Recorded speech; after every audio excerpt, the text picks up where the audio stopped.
Okay, right, we're live. Now, obviously earlier I did a jersey collection, so there's that. Now, very interested to see who turns up.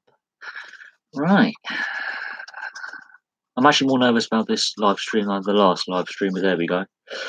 Well, while we're waiting for any questions, lots happened. So those who will watch the replay of this, obviously Steve Smith, the Australia captain, has been caught ball tampering with a couple of teammates. So there is that. Right. Let's message one of my subscribers, tell them I'm online.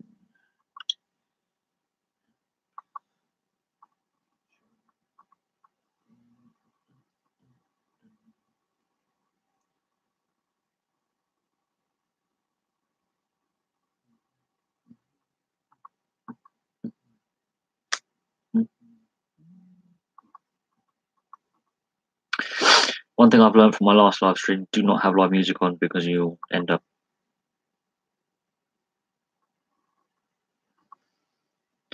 getting a violation from YouTube, as I found, copyright.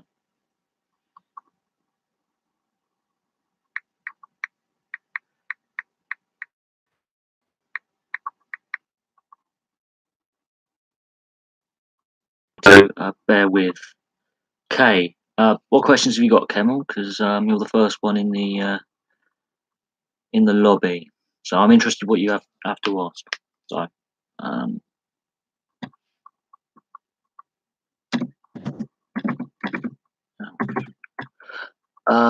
I actually will probably go on tonight. I will maybe try and set a record. I don't know. The longest live stream I've seen done by anyone was about 2.5 hours. So as long as you guys want me to, if I'm honest.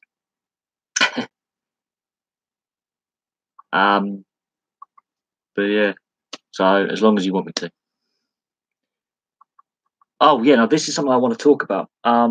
Basically the 1-0 result is a positive result because there's a win. That's fine.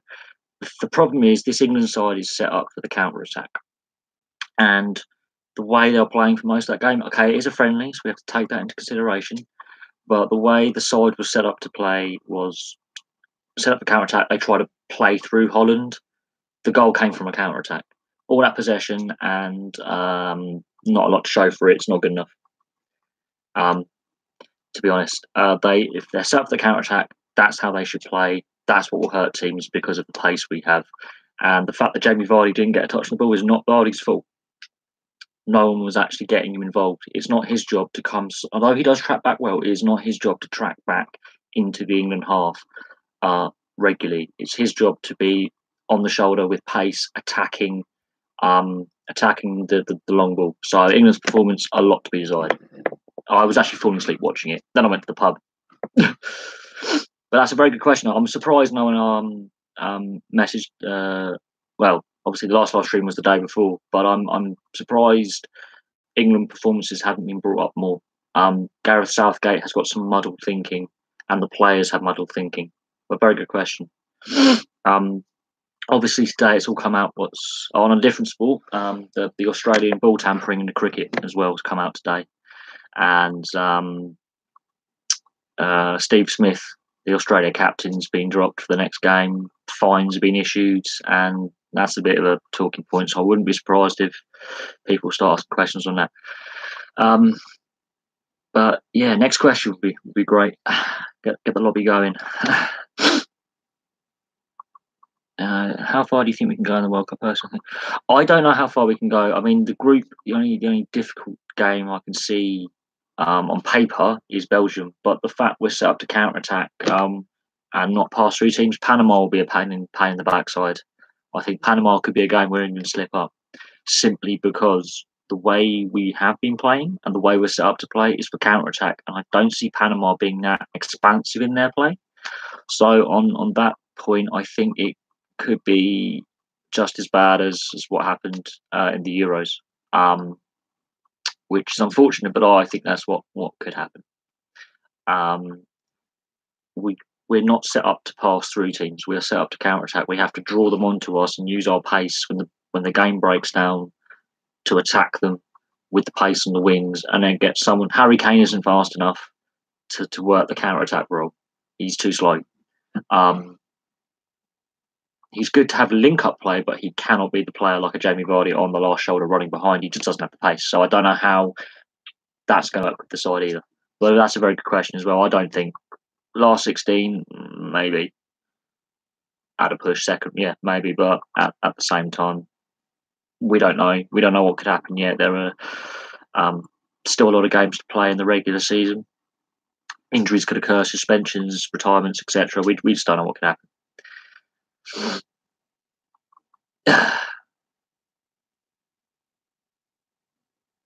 That is a very good question. Oh, do you think England has a good chance when you? Right, let me just do this in order. Yes, I will get onto the cricket ball tampering because the British press has had a wet dream over that for some reason because we're playing so badly against New Zealand. But the Rugby World Cup next year, because you joined because you joined late in the live stream in the week, I did actually answer this, and I think Ireland's got a better chance than England. I have a lot of videos on my channel in my Rugby Union playlist that I think you should check out.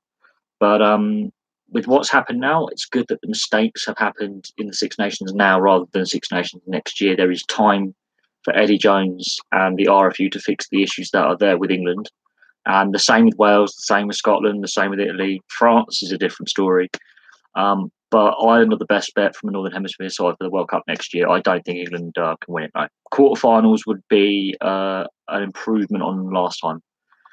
Getting onto the cricket ball tampering, Steve Smith, the fact they actually admitted freely to it, the British press has gone mad over this ball tampering because it takes the heat off the England Test side being so shit at the moment that the Aussies are now in trouble. The fact there's been a lot of issues within this Test series between both sides. Mbanda, I think, is the South African fast bowler, got a 2-game ban for shoulder barging. So the fact that a South African fast bowler got a lengthier ban than Steve Smith did for shoulder barging Warner when he bowled him out, that is a joke. I think Rabada.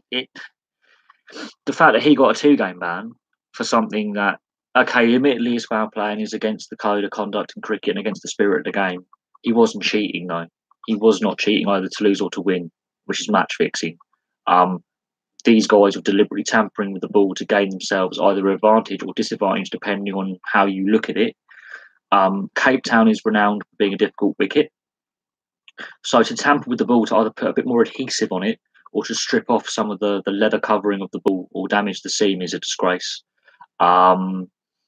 So Steve Smith getting 1-game ban is a joke. I don't think he stays on as Australian captain though. I think he's done as Aussie captain. I think Michael Warner? He's done as vice captain. I think the coach could be in hot water as well, and I think a lot of players may never play. No, it's on camera. It is David Warner. There's Michael Warner's a different player. David Warner, no, I think they're all done as Test players. I don't think they represent Australia again. It'd be very interesting to see if they end up in a T20 competition like the Big Bash or IPL, whether they just finish out their careers playing T20 cricket for big money as mercenaries. But I don't think they play for Australia again. I find it astonishing that Rabada got a longer suspension than Smith. Smith gets 1 game, Rabada gets 2. I don't understand the disciplinary committee. No, he's not sorry at all. No. I think the Ashes has given these Australian players, who are not good players, by the way, no offence to your countrymen, but this Australian team is not a good Australian side to begin with. It's not the Australian sides of 10, 20 years ago. The Aussies aren't the side they were. Steve Smith is an outstanding batsman. He is an outstanding batsman. Steve Smith is an outstanding batsman in the sense that his run totals are amazing. However, he's shown a lack of. He's gutless. It's gutless what he's done. The Pakistanis are renowned for their ball tampering a lot. They've been known to bite the ball, use razor blades on the seam, so they can get a newer ball given by the umpires. the fact that it was so blatant and it's clearly obvious because you see Lehman, the coach, on live TV shaking his head, go, "Not now, not now, hide the tape, hide the tape." And it's all, I think more ramifications from this will come. More ramifications. I was asked earlier how long this live stream will last. Yes, the coach must be banned as well. I do. I think he is done as Australia coach. I don't think any other Test side will want to touch him years down the line, because this is what we'll remember these players for. Not for winning the Ashes so convincingly, not for individually playing well over the last couple of years to warrant selection. They will be remembered for basically a cat-handed attempt at cheating. Very cat-handed. Other teams have cheated and actually got away with it. No, that's not the biggest. I did a video before you subscribed to the channel. I did a video on the AFL peptide scandal at Essendon. That's the biggest, in my eyes, the biggest sports scandal in Australian sport in the last 30 years is the peptide scandal at Essendon AFL team. I think that far trumps this, because that was a deliberate ploy over a period of time by a team, and it went into rugby league as well. That's how Stephen Dank got caught, with some rugby league players got caught unwittingly transporting banned peptides. But no, I honestly think that this current cricketing scandal will have major ramifications for years for the Australian team. But we can talk about the Essendon scandal, because that is still rumbling on now today, 6-7 years after it was first found out that they were doping the players. There are still issues going on in rugby league, rugby union, AFL today because of Stephen Dank. So we could discuss that. A lot of interesting things are happening in sport right now. Oh no, I've watched several documentaries on the Stephen Dank thing recently. At the end of last year, I believe, or the year before last, I think. End of 2016, beginning of 2017, someone did do a drive-by shooting on Stephen Dank. I do believe that there are links to organised crime here as well, because I've looked at the Essendon scandal. I watched a lot of documentaries on that, and they're in my liked playlist, I believe. I watched a lot of documentaries on the Stephen Dank and the Essendon scandal, and Shandor Earl, the rugby league player who ended up getting Stephen Dank caught. He got a lengthy ban, which I felt was unfair on the young lad, because he was hung out to dry by the authorities. Stephen Dank,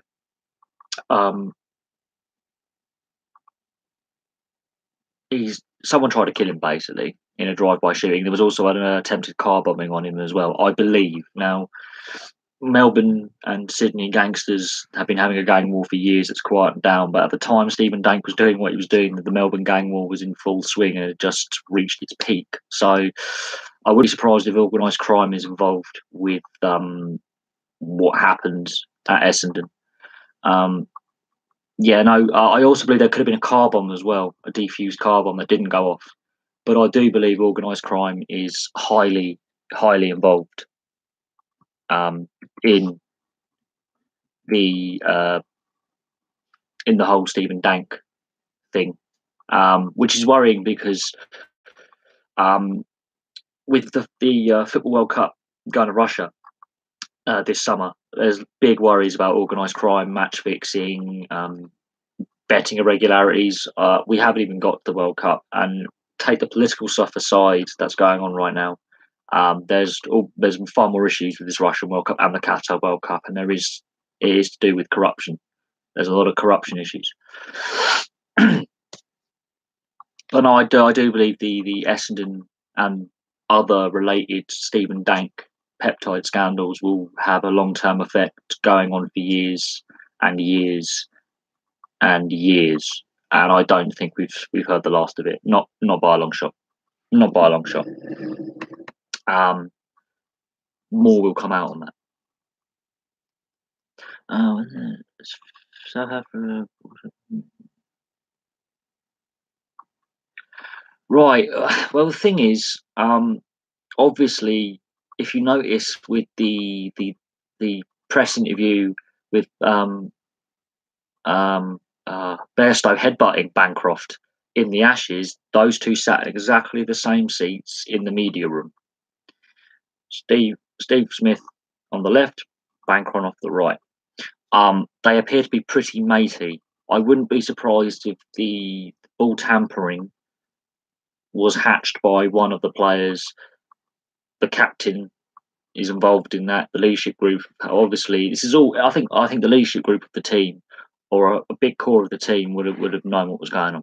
It's not. I don't think, depending on which publication you read, because the British media, the English Test side is having a nightmare against New Zealand at the moment. The Kiwis are kicking the shit out of us. We bowled out 58 in the first innings.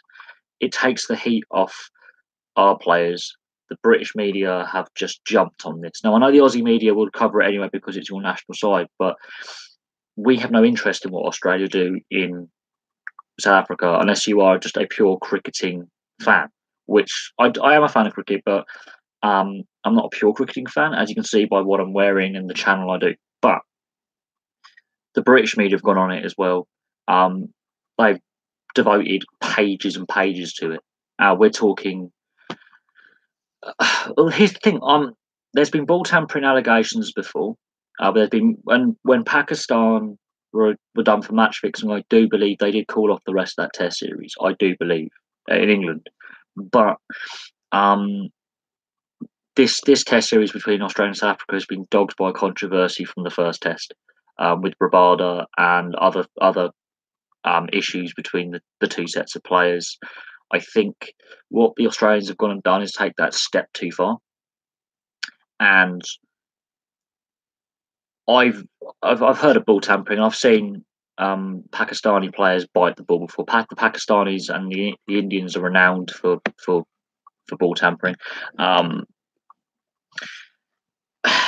thing is, the Australians over the last 18 months, 2 years have been on this high and mighty pedestal, saying we're the good guys of cricket. We don't stand for this, blah blah blah blah, and it's pissed off a lot of cricketers for other nations.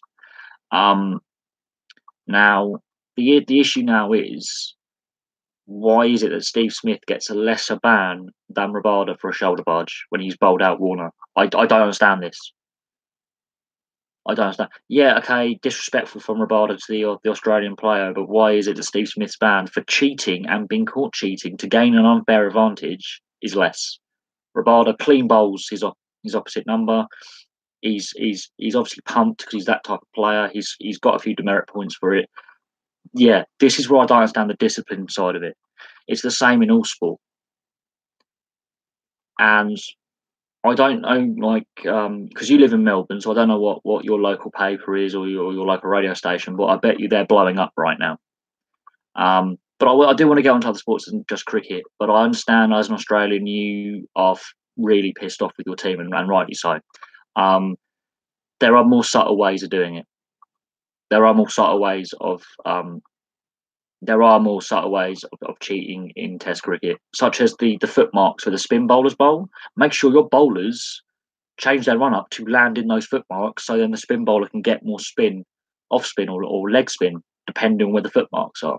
That's sort of how you can get away with it within the rules. Actually trying to like tape the ball over or make the ball more adhesive or less adhesive, and then take the tape out of your pocket and shove it down your jockstrap. That is the fail, just an absolute fail. But let's move on to some other topics, because I want to be fair to all sports. But let's I'm very interested to see what you think on other things and other sports, because Australia is a sports-mad country, and there are things going on in Australian sport which do worry me intensely. And like is it Todd Carney, the rugby league player, who's also a massive pisshead? No, it's not. I've seen worse teams at the World Cup. I've seen worse teams at international tournaments. So, and you could mention England 2 years ago at the Euros. The thing is, Australian football is domestically, same with Major League Soccer in the US. You've had some good players in the past, and at the moment, you just have that gap at the moment where you've had a good generation and you're just going through a reboot phase. I wouldn't say you're the worst team. They're all professional. They qualify by merit, so you have to go by the merits they qualify. They've gone through a rigorous qualifying campaign. Excuse me, and they've got there by merit. They're not the best, but these players may go on and surprise you at the World Cup.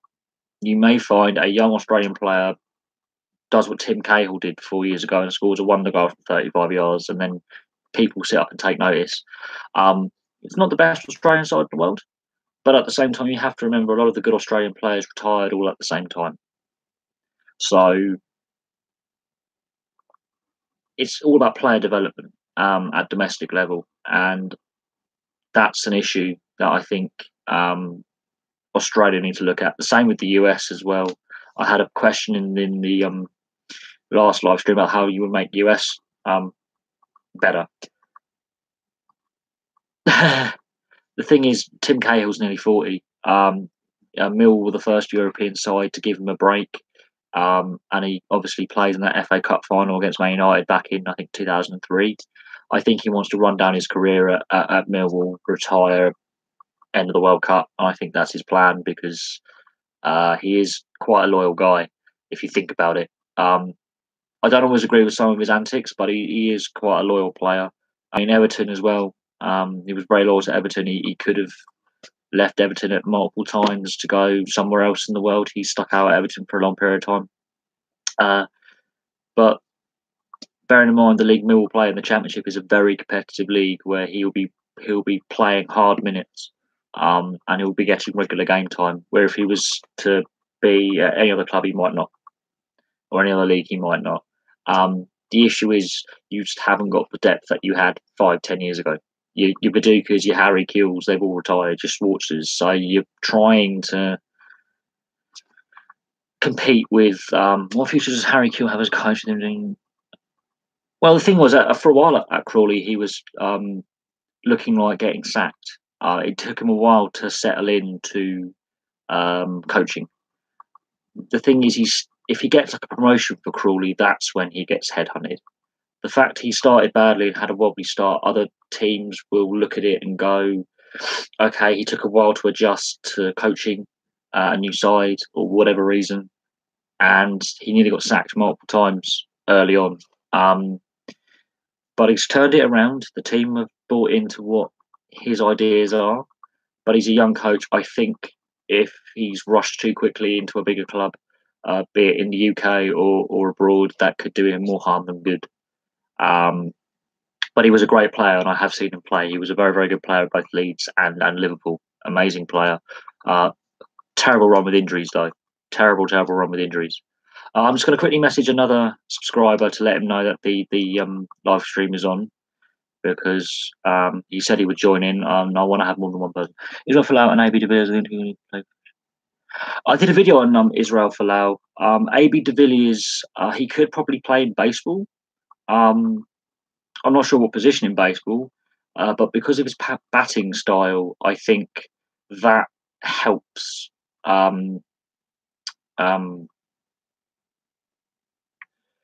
think that helps him. But Israel Folau, I did a video on him.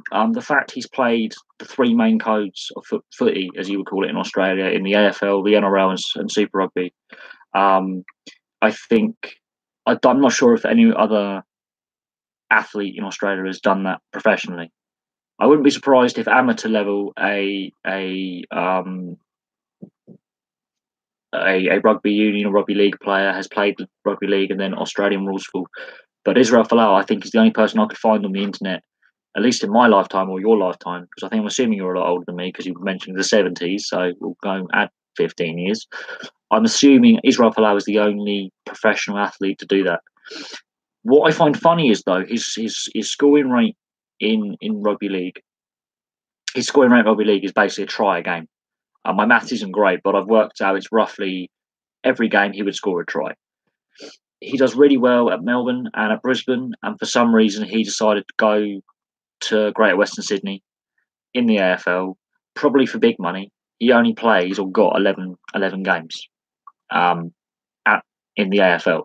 So we cannot judge him on what he could have done had he been coached differently. But I think the he transitioned back out of AFL into rugby union really well. He's still got a very, and rugby union's harder to score in than rugby league, and his strike rate is still in the high 60s% wise. All his games together, and he's got a 50% strike rate at international level.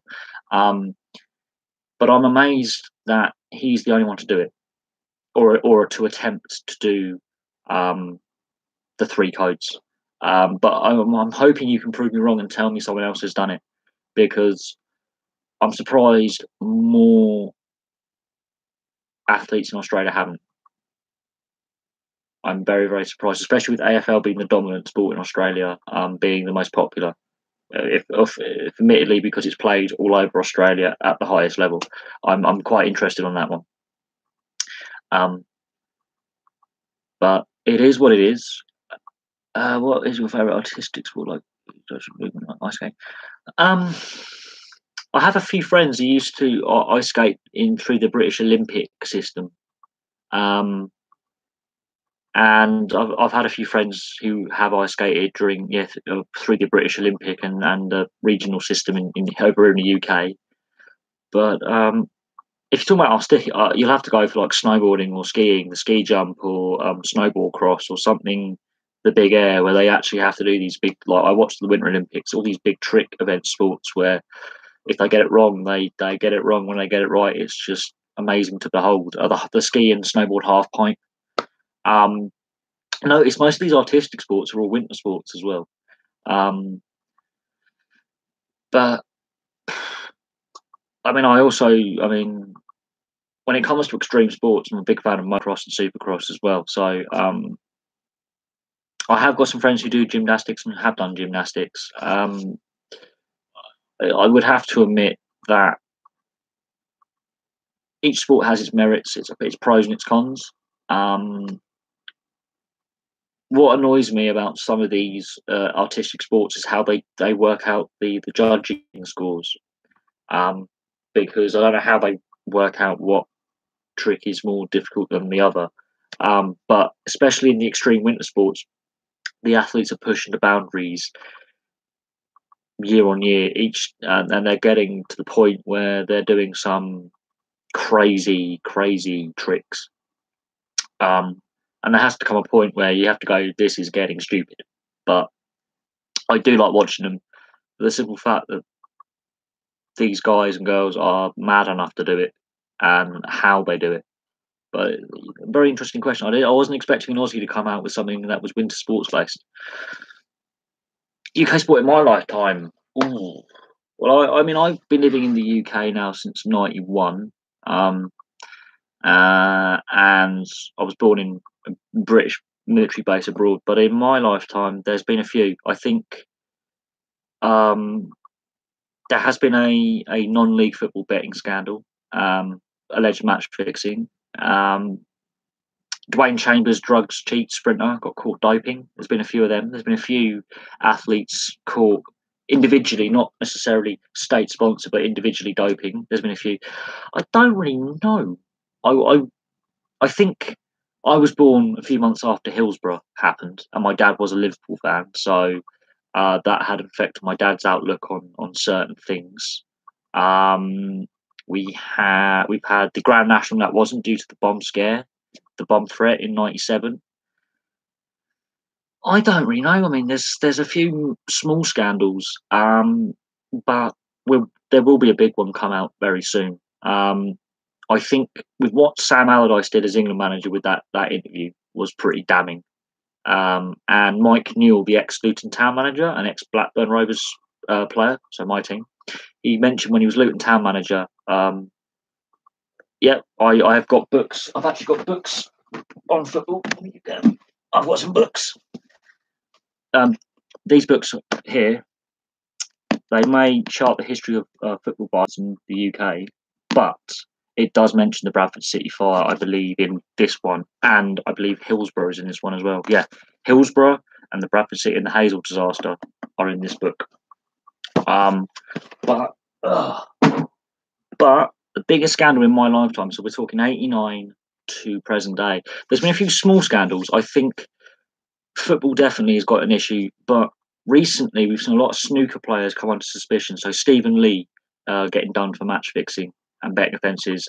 We've had John Higgins and a few of the other Scottish snooker players looked at for possibly throwing matches for money. And of course, Stuart Bingham breached betting rules. I think snooker's had a bit of a cloud, and I would say because it involved in it the England cricket team, the spot fixing against Pakistan about 2011, when the Pakistani bowler deliberately bowled no balls. That was a big one. There's been a few small ones, but nothing that's been institutionally, I would say, shocking as the Essendon peptide scandal or what the Australian cricket team have just done. But that is very interesting. There's been a few small scandals, but nothing as big as that. But I do think the Team Sky cycling team and what's going on with Chris Froome, I think that could explode badly. I think there's an issue with Team Sky, and that's going to go bang. Mo Farah. Well, the thing is, the one issue with Mo Farah, and I will say this: great that he has been. Notice the coach he has been with, Alberto Salazar. Before he's with Salazar, he's not epically good. He's a good British athlete, but he's not a world class athlete. As soon as he comes with Salazar, he's been linked to doping. He suddenly wins loads of championships. So you've got to weigh that in mind. That his coach is under investigation for doping offences. So you just have to bear that in mind. I'm not saying that Mo Farah's dirty, but there are questions around his coach. If he's found to be completely clean, he ranks quite highly, yes, alongside Seb Coe and Linford Christie. Well, Linford Christie did get eventually done for doping, but there are Kelly Holmes. He will rank alongside them. But if he is found to have done something with his coach Alberto Salazar that's against the rules, then forget it. When it comes to athletics, I'm very, very skeptical about how clean even the clean athletes are, because a lot of athletes don't train in their country of origin. So a lot of the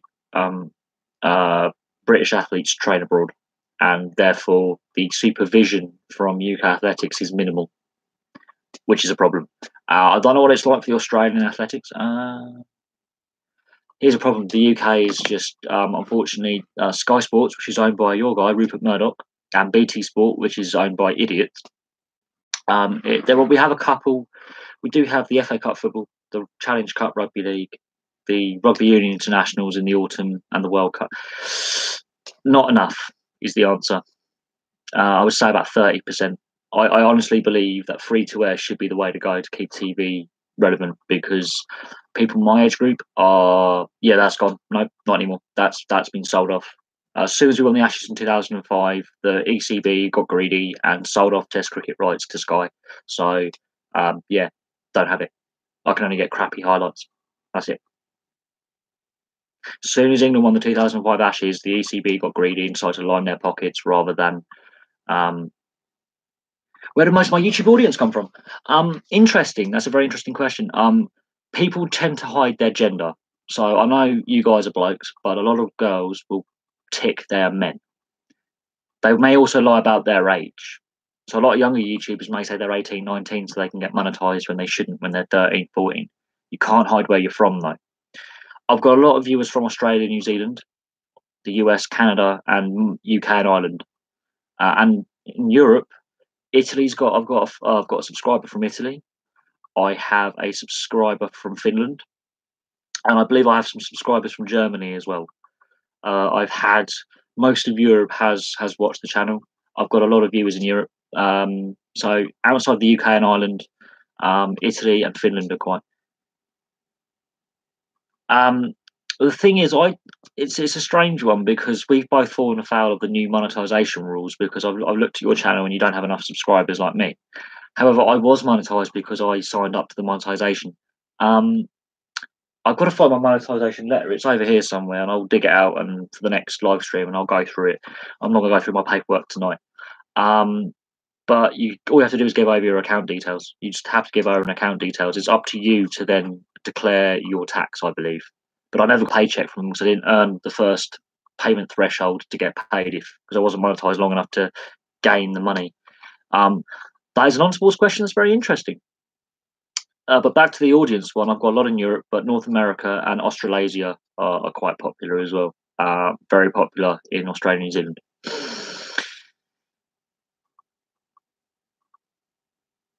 But I think with the monetization, I think you do have to fill in and declare your earnings once you hit the threshold, which is, I believe, £2,000 to £3,000 in the UK. I'm not sure in Australia, so I don't know about the rest of the world. Um, I think it also varies from country to country what the tax laws are. So I could quite happily get on a plane and go to Italy, for example. The tax law is different. I could get on a plane and go to Australia. The tax law is different. Um, so YouTube is it's an interesting one that I will find. We will find out in time. Um, but a very good question, nonetheless.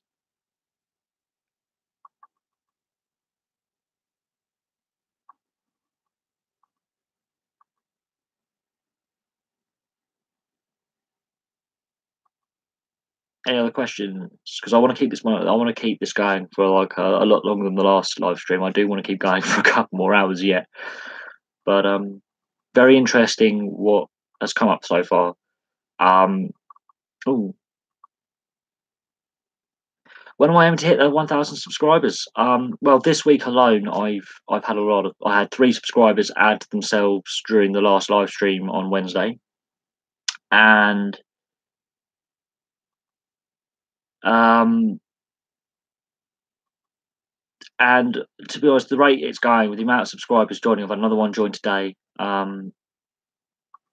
It's interesting. The VPN one, to be honest, I know a couple of other sites that you can go on, and I will say now, I think it's Full Match TV. You might get the games a day or so late, and if you like the ice hockey, NHLreplays.com. VPNs, to be fair, the thing is, streaming is not illegal. It's illegally downloading. That's the problem. So if you're streaming, it's not you breaking the law. It's the guys who've got the website. The thing is, TV channels are going to realise we are turning off pay-per-view TV rapidly. When am I aiming to hit 1,000 subscribers? The rate I'm going, I'm 13% the way there. That it could happen it could happen overnight. I could have one video that explodes. It might take months. So I'm aiming to my next goal to be 200, and I'll see how long it takes me to do that. And then I can work out basically. Uh, with the VPNs and stuff, I have been told that this and that. Some countries streaming is illegal, some is. It depends on the source material. But the TV companies are panicking. That's why they're blocking suddenly this year and the end of last year and this year. They're blocking NRL on YouTube, AFL on YouTube. But in previous years, from 2016 onwards, it's piss easy to find. The TV companies are panicking because they know they're losing the audience to streamers. And as soon as one stream gets blocked, another one pops up. So they have to change their dynamic to free to air, and they have to go to streaming platforms to survive. If they really want to get the wider audience with TV and internet, they have to adopt the technology that's there. I think that's why they're blocking the VPNs. But as soon as one's blocked, another one pops up. It's one of them. As soon as one goes down, another one pops up somewhere else. You're not going to stop it. This is what I don't understand. This is why NASCAR and I think, as you mentioned, Australian baseball are leading the way. NASCAR will stream it live on YouTube, and then a day or two later, they put the restreamed stuff back on YouTube. So if you miss the race, no ads in it. Now, I'm not saying NASCAR is the ultimate sport because it's not, but they've got the right idea. The last, I think, 4 or 5 years they've been doing it now, and their audience is growing massively, race on race, week on week. The F1 was on today at Melbourne. Couldn't care less. It's a boring sport, but guess what? Because only 9 of the races, I think, in the UK are free to air this year on domestic TV. The rest you've got to pay for on Sky. I refuse to pay money to Rupert Murdoch. He's a crook. I'm planning to do them more regularly from now on. Oh no, I love motor racing, but I don't like how I don't like how you have because I can get the Australian V8 supercars if I get a Sky subscription. Because I don't have a Sky subscription, I can only get the British touring cars free to air on ITV. I think it's wrong how you have to pay stupid amounts yet the illegal streams keep popping up, the VPNs, people keep posting them, and every time a channel gets shut down or a stream, it pops up. How long do I plan to do live streams? I plan to do them more often as the channel grows. I did do one the other night as just on a whim. So maybe every Sunday, because then it's fair to every audience around the world. The time I've done it now because I know that Musical Neptunian is in Australia, and Kemmel, you're obviously in London because you're a Chelsea fan, so I know where you are. You're in the UK. A lot of my other viewers are in Canada right now, and the US, and the NHL, and the is on, and then basketball is on right now because it's a Sunday. It's the matinee day, so I was hoping a few more might be floating around, but they're clearly watching the sport. But I do tend to, I think, regularly. Maybe I'll start off every Sunday. I think roughly the same time, and it may be on for an hour to 2 hours, depending on how what audience feedback there is. Yeah, the thing is, because I don't know if you're on a Sunday or a Monday in Australia. That's the problem. I know you're that's your time. I've worked out you're about 11 hours behind in Australia. From through the Rugby League World Cup, watching that, I think Sundays are the best day. I think Sundays are the best day to do live streams. But it is very interesting on looking at people. I've seen the audience has gone up to 3, down to 2, it's back up to 3 again. Connectivity can be a problem for some people. Sunday, I think, is the best day because most people are off work, and with the time I've done it now, it's fair to those waking up in Australia and New Zealand and those who have woken up in North America and Europe, being roughly, I think it's fair to all time zones, so I can reach more people. But going back to the biggest British scandal in sport, I think it has to be at the moment what's going on with Team Sky. I think there's a lot coming out about that, a lot.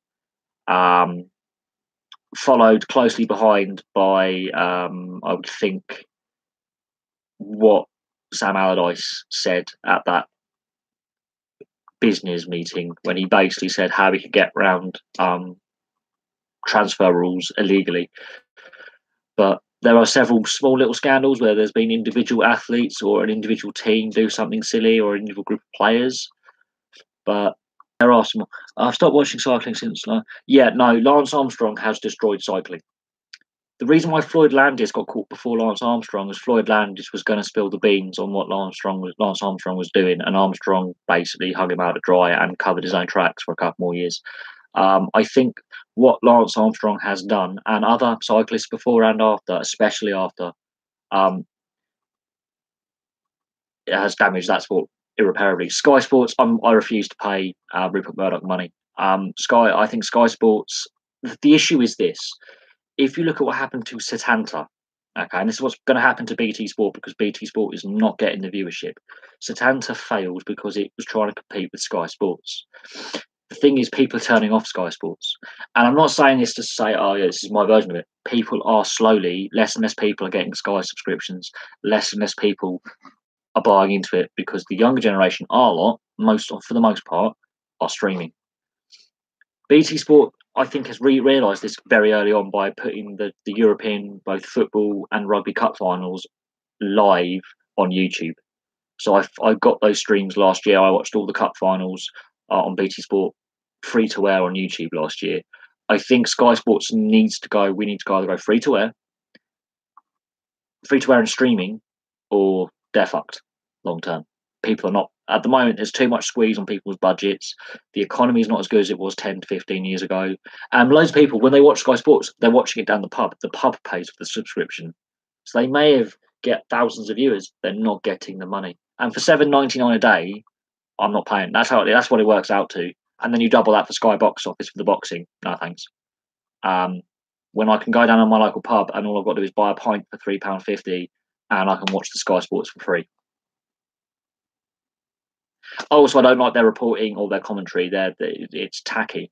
I'm not a fan of Sky Sports. I'm not a fan of Rupert Murdoch publications or his TV channels. Yes, my friends have Sky. if they've got sport on, I will watch it, but I will never ever pay for it myself. And I've had subscribers or people who view some of my videos saying, "Well, until you do more rugby league videos, oh wait, you can't, you don't have Sky." Um, I'm not in this just to get viewers and just to make money. I'm in this because it's a hobby and something I'm passionate about. I'm very passionate about free to air sports on TV. I physically find it repulsive that we have. No, it's not. I do agree that you've had your own reasons for cancelling it for whatever reason. Maybe it was too much. You weren't happy with the service. But here's the thing. Will I be getting a Discord server? I don't know much about the Discord, and at the moment, the channel's not big enough for me warrant to do that. I have to get back into work soon. I've been off ill for a while. I'm obviously better now, but I have to get back into work, and I won't have time unless this channel becomes really big and starts making me money. I won't have time for Discord at this time. Although it is a thing that I'm thinking about, possibly later in the year. We'll see how the channel's doing and the health of the channel. The back onto the Sky question. If I can go down the pub and get BT or Sky Sports by buying a pint and just sat at the bar watching whatever's on, I will do that. Why should I have to pay to be ripped off? I think with the obesity crisis we have right now, with kids, denying them sport because you have to pay through the nose for it is not the way to cure the obesity crisis or encourage people. And then you've got to look at what Jamie Carragher has gone and done. The spitting incident. I think that's a scandal that we could have. And you've got to look at the amount of Sky Sports presenters who've been fired for sexism, racism, homophobia, or assault, or who have that on their rap sheet in the past. Too high for me. But no, these have all been good questions so far. I'd like to hear from some of the other people who've joined. Welcome. You haven't really missed much. You've missed me answer a lot of questions about Australian cricket, my view on Sky Sports, and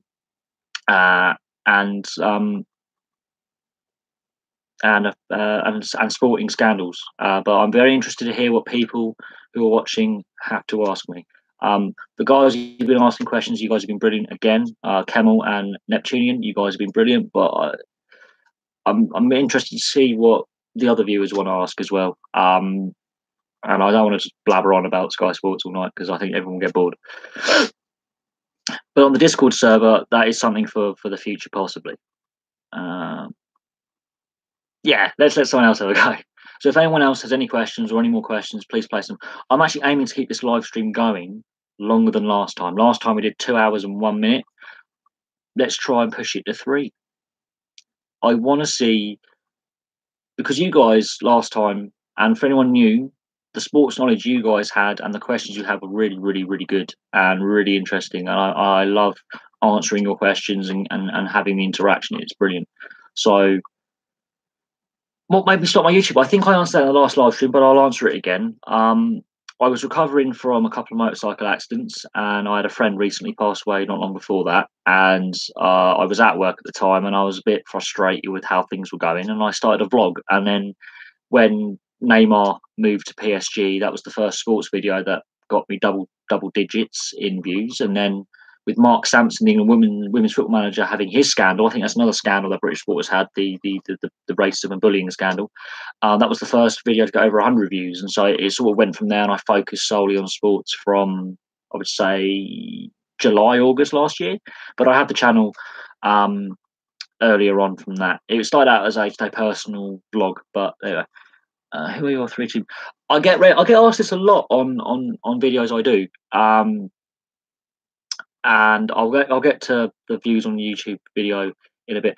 My 3 teams to get relegated are West Brom, Stoke, and West Ham.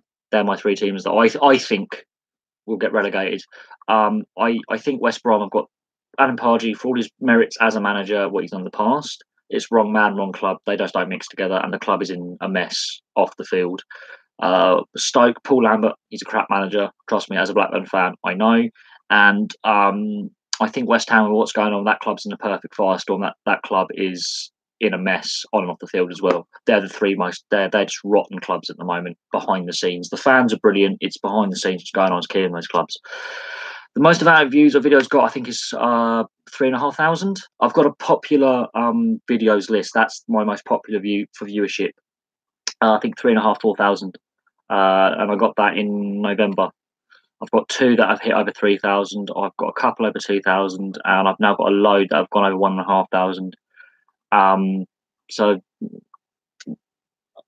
they're my most popular videos, and they're not football related. None of my popular videos are soccer football related. Um, I have been to some in the past, but at the moment I live near London in the UK, and to get up to Lancashire and back on a weekend and then do what I've got to do in the week, I would just not be able to do it with the money I've got at the moment, and when I have been working, the time. I have been tempted to go see a few away days down when they're playing teams down south, but again, it's travel. Because I went to see an ice hockey game in London. Now, as you can see, I'm wearing an ice hockey jersey. The team, the Bracknell Bees, were playing Streatham, Redhawks in Streatham, and I left my house at 11:30 in the morning. And this is bear in mind, I'm just going to just Brixton basically, and I didn't get home till 11:30 at night. I had to get 4 trains, and I had to ride from my house to my mate's house, which is 8 miles away. Get a train from Maidenhead into London, then get a tube, then another train. It just to go to South London. I didn't get home 12 hours later. So to do a Blackburn game, I would probably have to stay up. If I was watching a home game in Lancashire and an away game, I would have to hope that a mate had a car. I don't think I could do it by public transport or my motorcycle. I just don't think it would be doable. I have watched games in the past though. But since the Venkies have taken over, I refuse to give them my money. They have no idea how to run a football club. But I appreciate the questions though. I mean, I haven't had a lot of football questions so far, but I know a lot about football, even though I've started to have issues watching the game. I'm not enjoying watching football as much as I was, let's say, 5-10 years ago. Had I started my YouTube 5-10 years ago, the channel could be completely different to what it is now. But I enjoy other sports more than football these days. Sad to say. But good questions though. They've been very, very good questions. And they've all been good questions tonight so far. They have been brilliant. And keep them coming. Keep them coming. The more the merrier.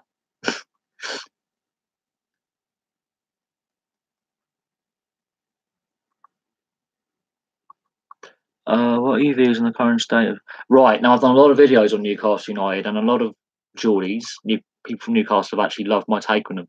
I think Mike Ashley is the pro. He has to go as owner. He has to find a buyer. I don't care who the buyer is, as long as they're local to Newcastle.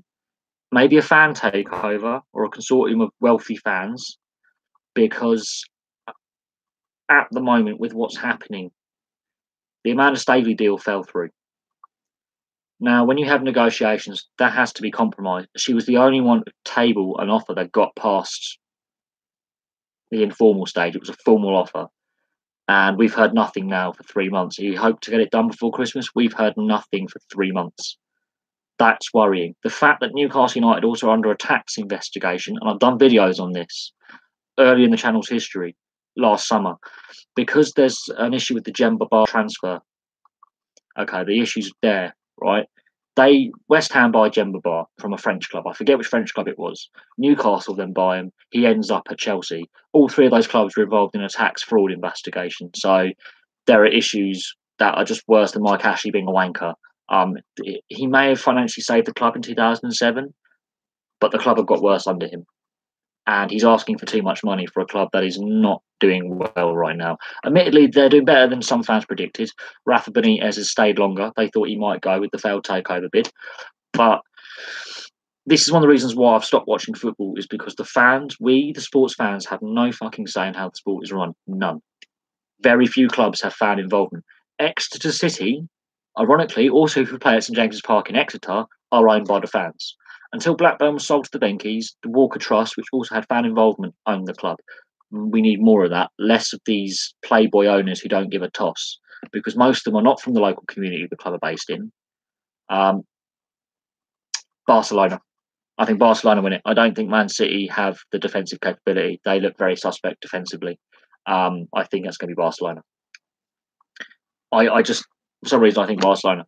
I was mid-flow in my rant about Mike Ashley in Champions League. It's Barcelona. I think, Barcelona. I don't think Real Madrid have played well enough consistently this season.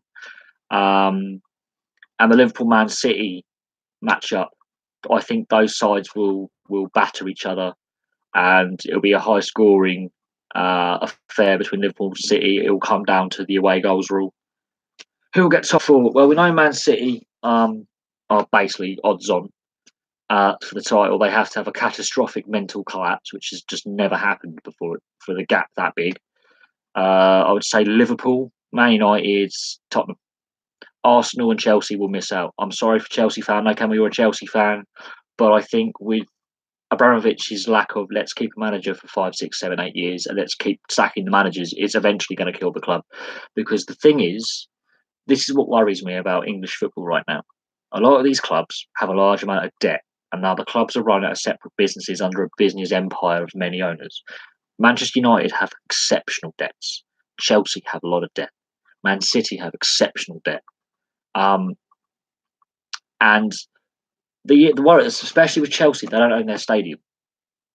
I've only found this out recently that they still don't own Stamford Bridge. So if Abramovich no longer wants to keep his toy, or with the current UK-Russia relations and the Western Europe and Russia relations with sanctions, he's pro-Putin, he could get sanctions.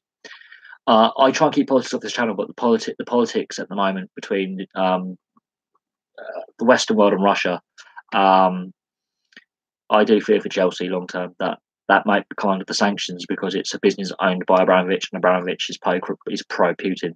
The reason why Chelsea won't make the top four is off the field. There are issues going on within the running of the club and transfer policy. There's something not quite right there. I don't think the managers are in charge of transfer policy. And the Diego Costa saga, I think that aftermath is having a bit of an effect on Chelsea as well. That's my opinion on it.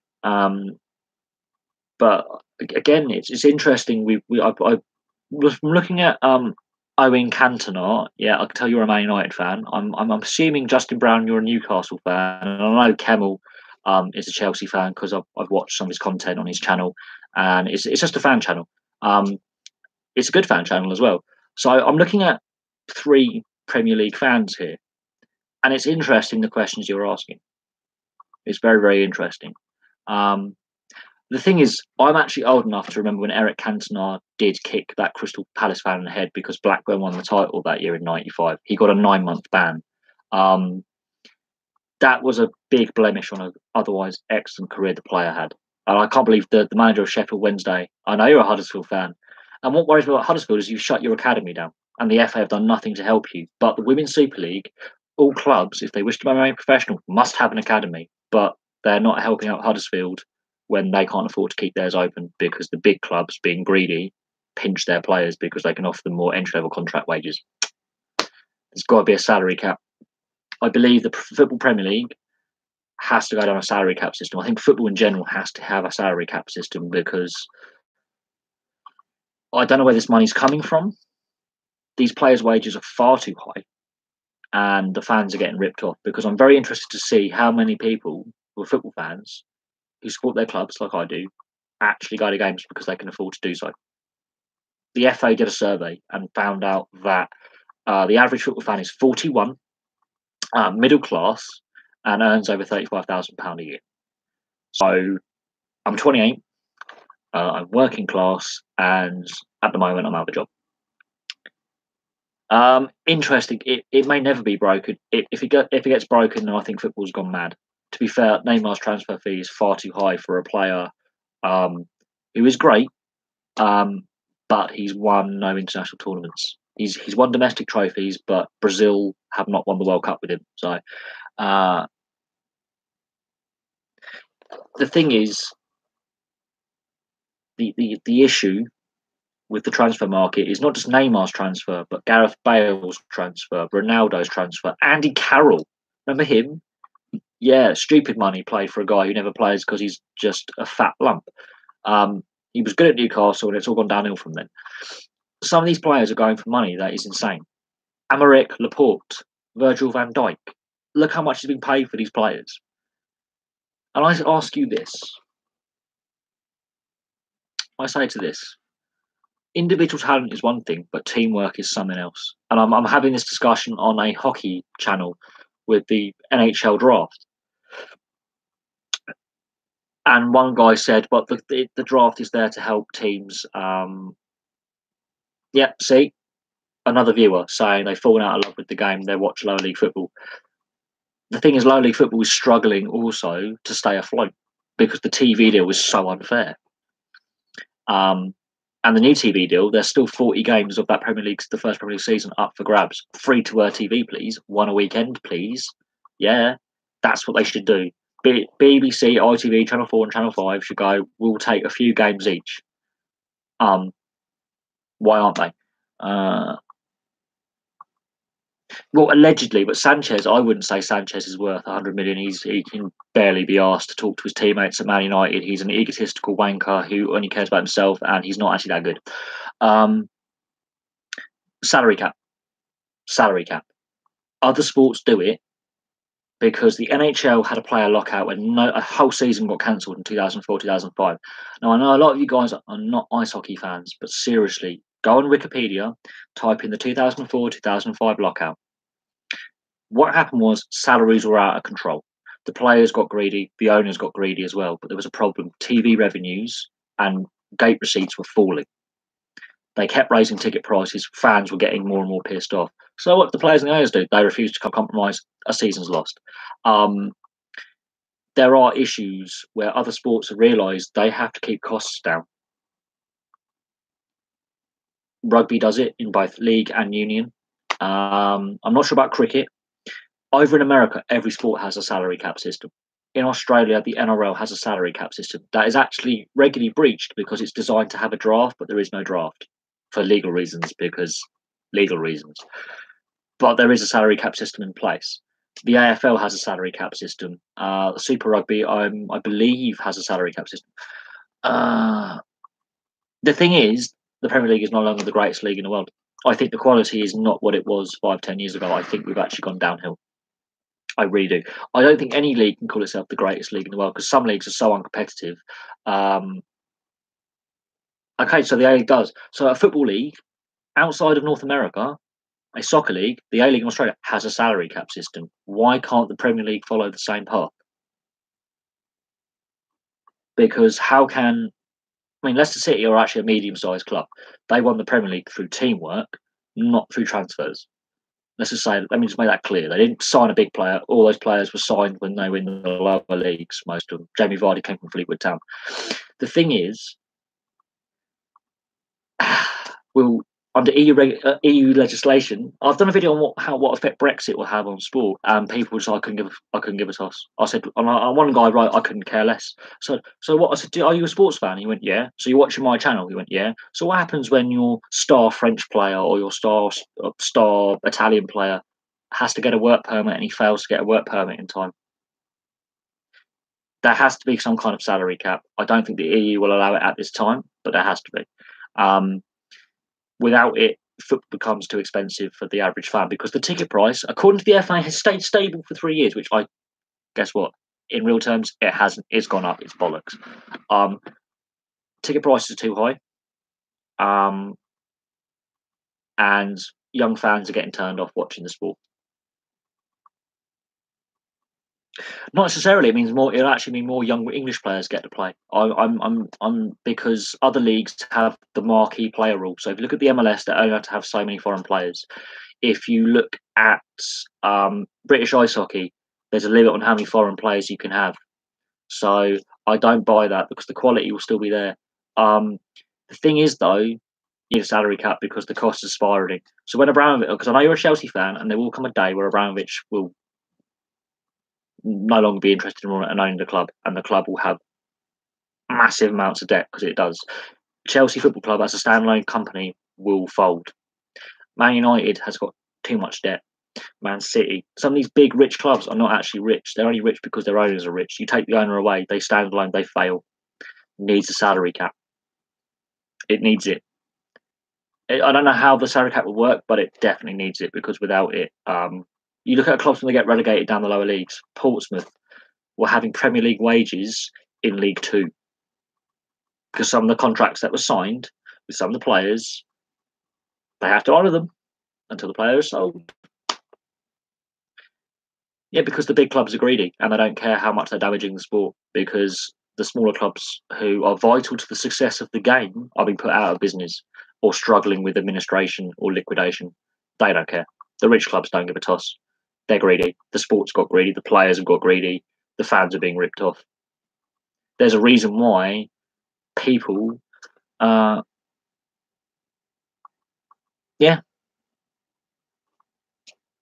because there is where's all this money coming from to buy all these clubs? Where is it? Because it's financed on debt. And I try and keep economics and politics off my channel, but some of these big clubs, if they're standalone entities, the wages outstrip the income. The wages outstrip the income, and other leagues have realised this in other sports, and they put salary caps in place. But look at the NBA, got a salary cap. They're the highest paid athletes in the world. The NBA, check it out. They have a salary cap. Highest paid athletes in the world, most successful league in the world, fastest growing league in the world, highest revenues. The poorest club in the NBA is worth $1 billion. Shows the salary cap system can work, and if the teams buy in, the owners buy in, and the players, it can work. Prime example. Until the Premier League, I mean, I don't want to talk about football this entire live stream because I understand that there are people who want to listen about other sports. Yes, it also has a sister feeder club in Spain, which are in the top league, which I think is wrong, because that can mean if they were to come against other in European competition, they're owned by the same people. Match fixing? I don't agree with having sister clubs, because that can lead to all sorts of, if you're in the same competition, like the FA Cup, let's say Girona and Man City meet in Europe. Match fixing. Come on. Has that not occurred to anyone? Something is not right here.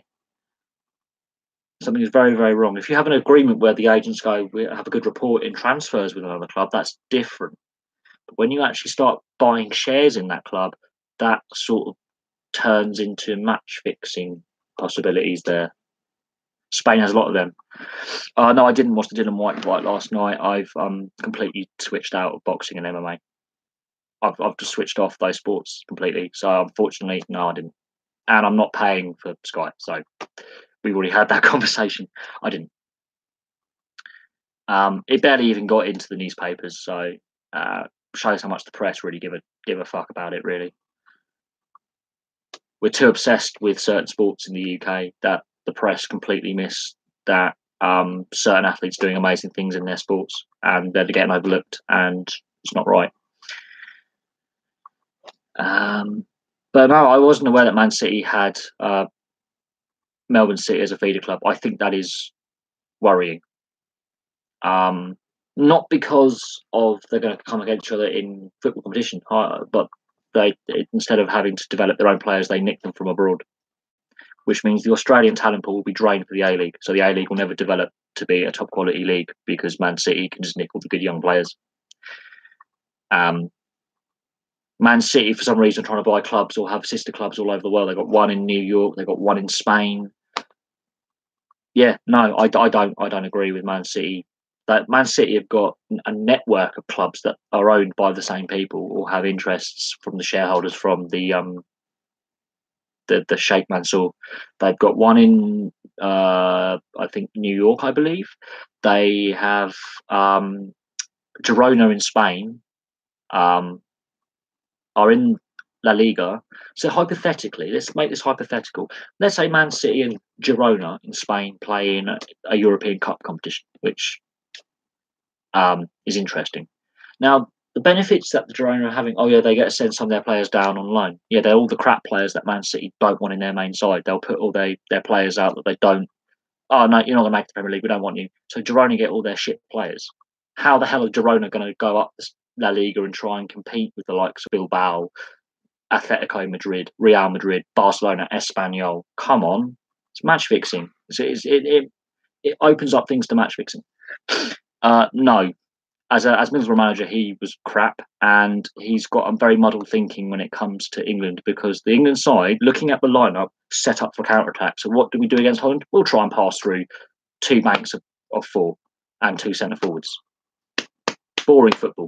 Yeah, okay, we won the game because that Dutch side was shit, but you do that against Belgium, you're going to get slaughtered. We're set up for the counter attack. Notice the England goal against Holland, counter attack. We're not set up for slide plodding play, which is what happens most of the time with Southgate. He has no plan B. Most of these guys don't get enough time at their clubs because all these foreign players who are overpaid are there. But anyway, Livermore is not in form because the club he plays for is not in form. Danny Welbeck doesn't play enough, and Joe Hart is useless. But here's the thing: not enough young English players are getting time at Premier League clubs because foreign imports. This is where the salary cap has to come in, and less foreign players in the Premier League. It makes it's a win-win. You get those a few marquee players, but you've still got a great young local talent pool from the local area playing for your club and country. It's a no-brainer. Look at Germany. We have, I think, the highest we've got in the Premier League era, and it's been declining, and only slowly recently been going up, is about 36% of players on a match day are English. Germany, it's as high as 65% some weekends. Who's winning more trophies at European and World Cup level?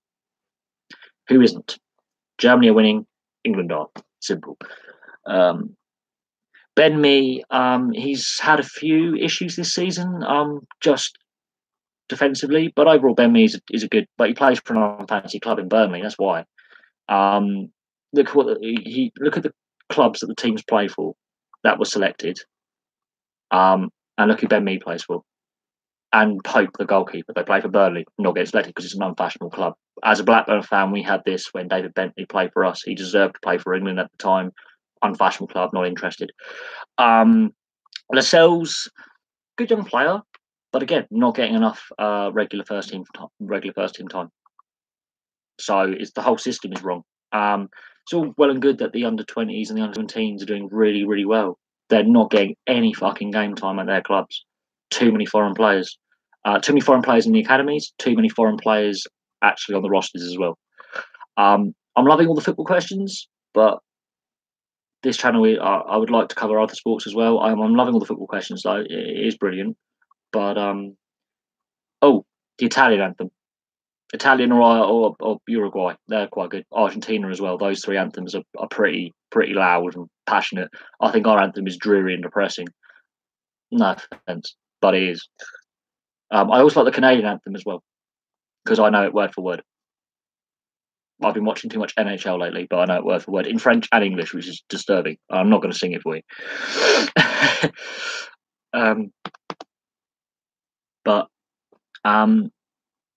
No, I understand with a lot of football fans who come into the lobby and the questions you have, and they are brilliant. I do think the issue with England is we're a counter-attacking team. That's what we have natural pace, and when we don't have the players to play a slow build-up game like other national sides do, we have to be quick.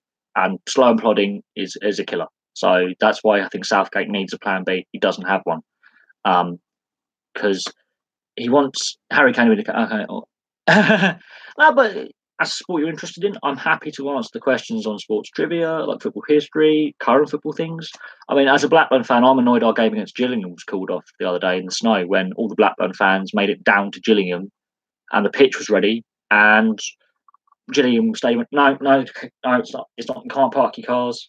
Well, if they've driven all the way down in a blizzard, I think the game should go ahead. But that's cost us our top spot in League One, is that game being cancelled.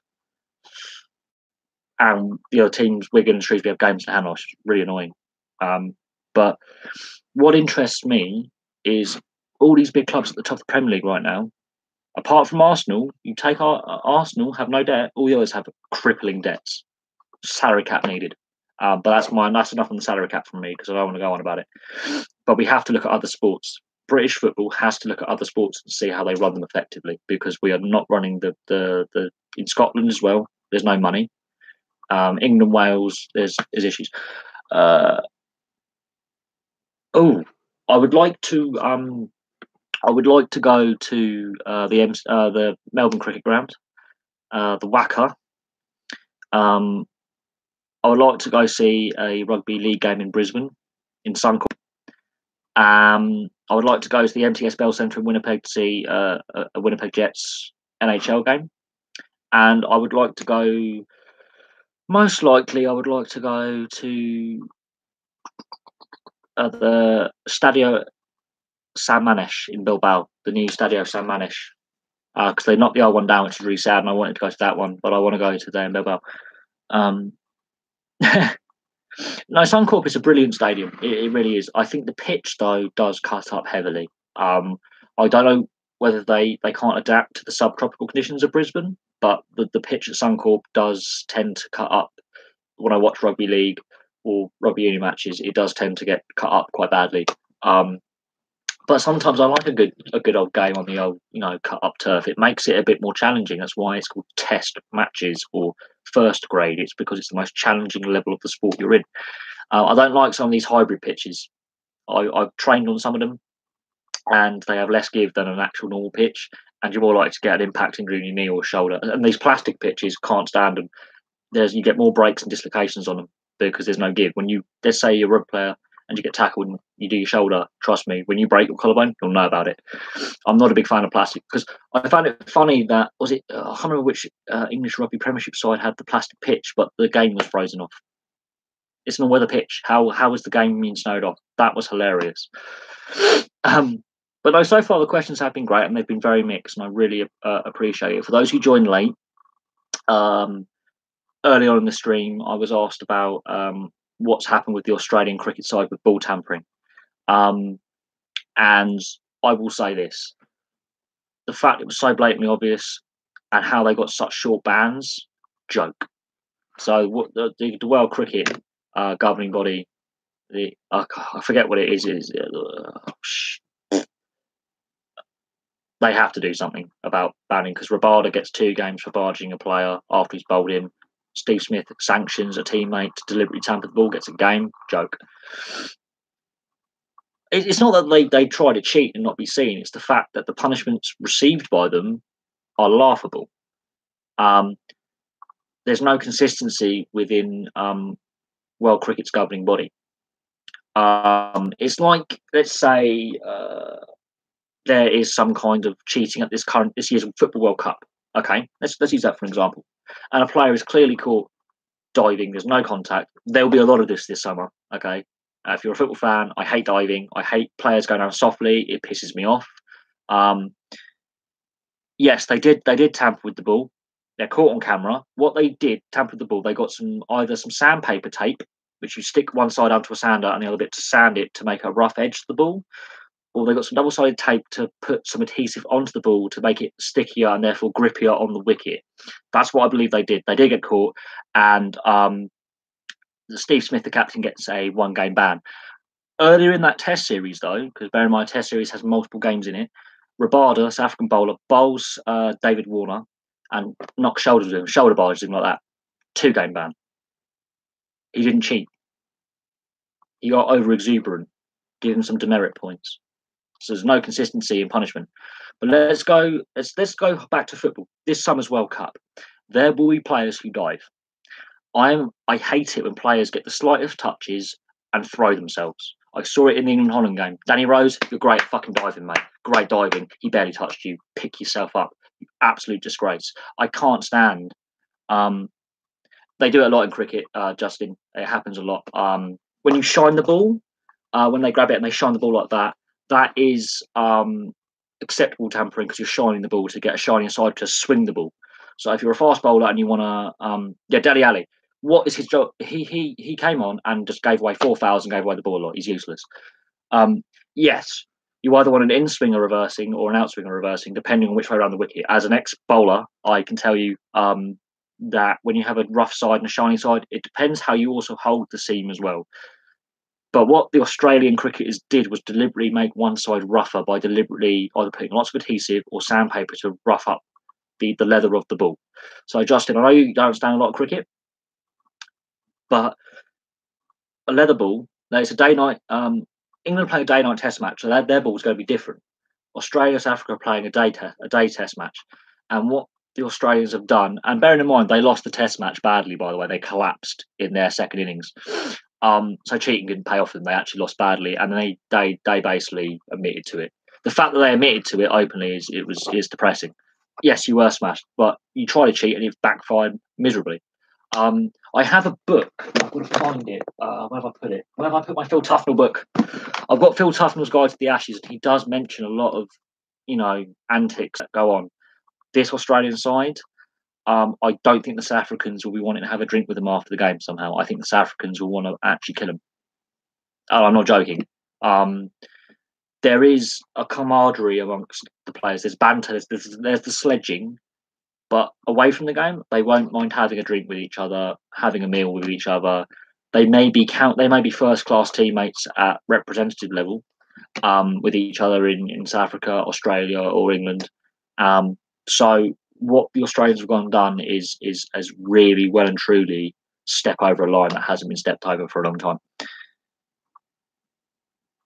Yeah, they don't. This is what I find funny. There's a heated rivalry between South Africa and Australia because of rugby union and cricket, and to a lesser extent, soccer, because you're both at the same level, football as I would call it.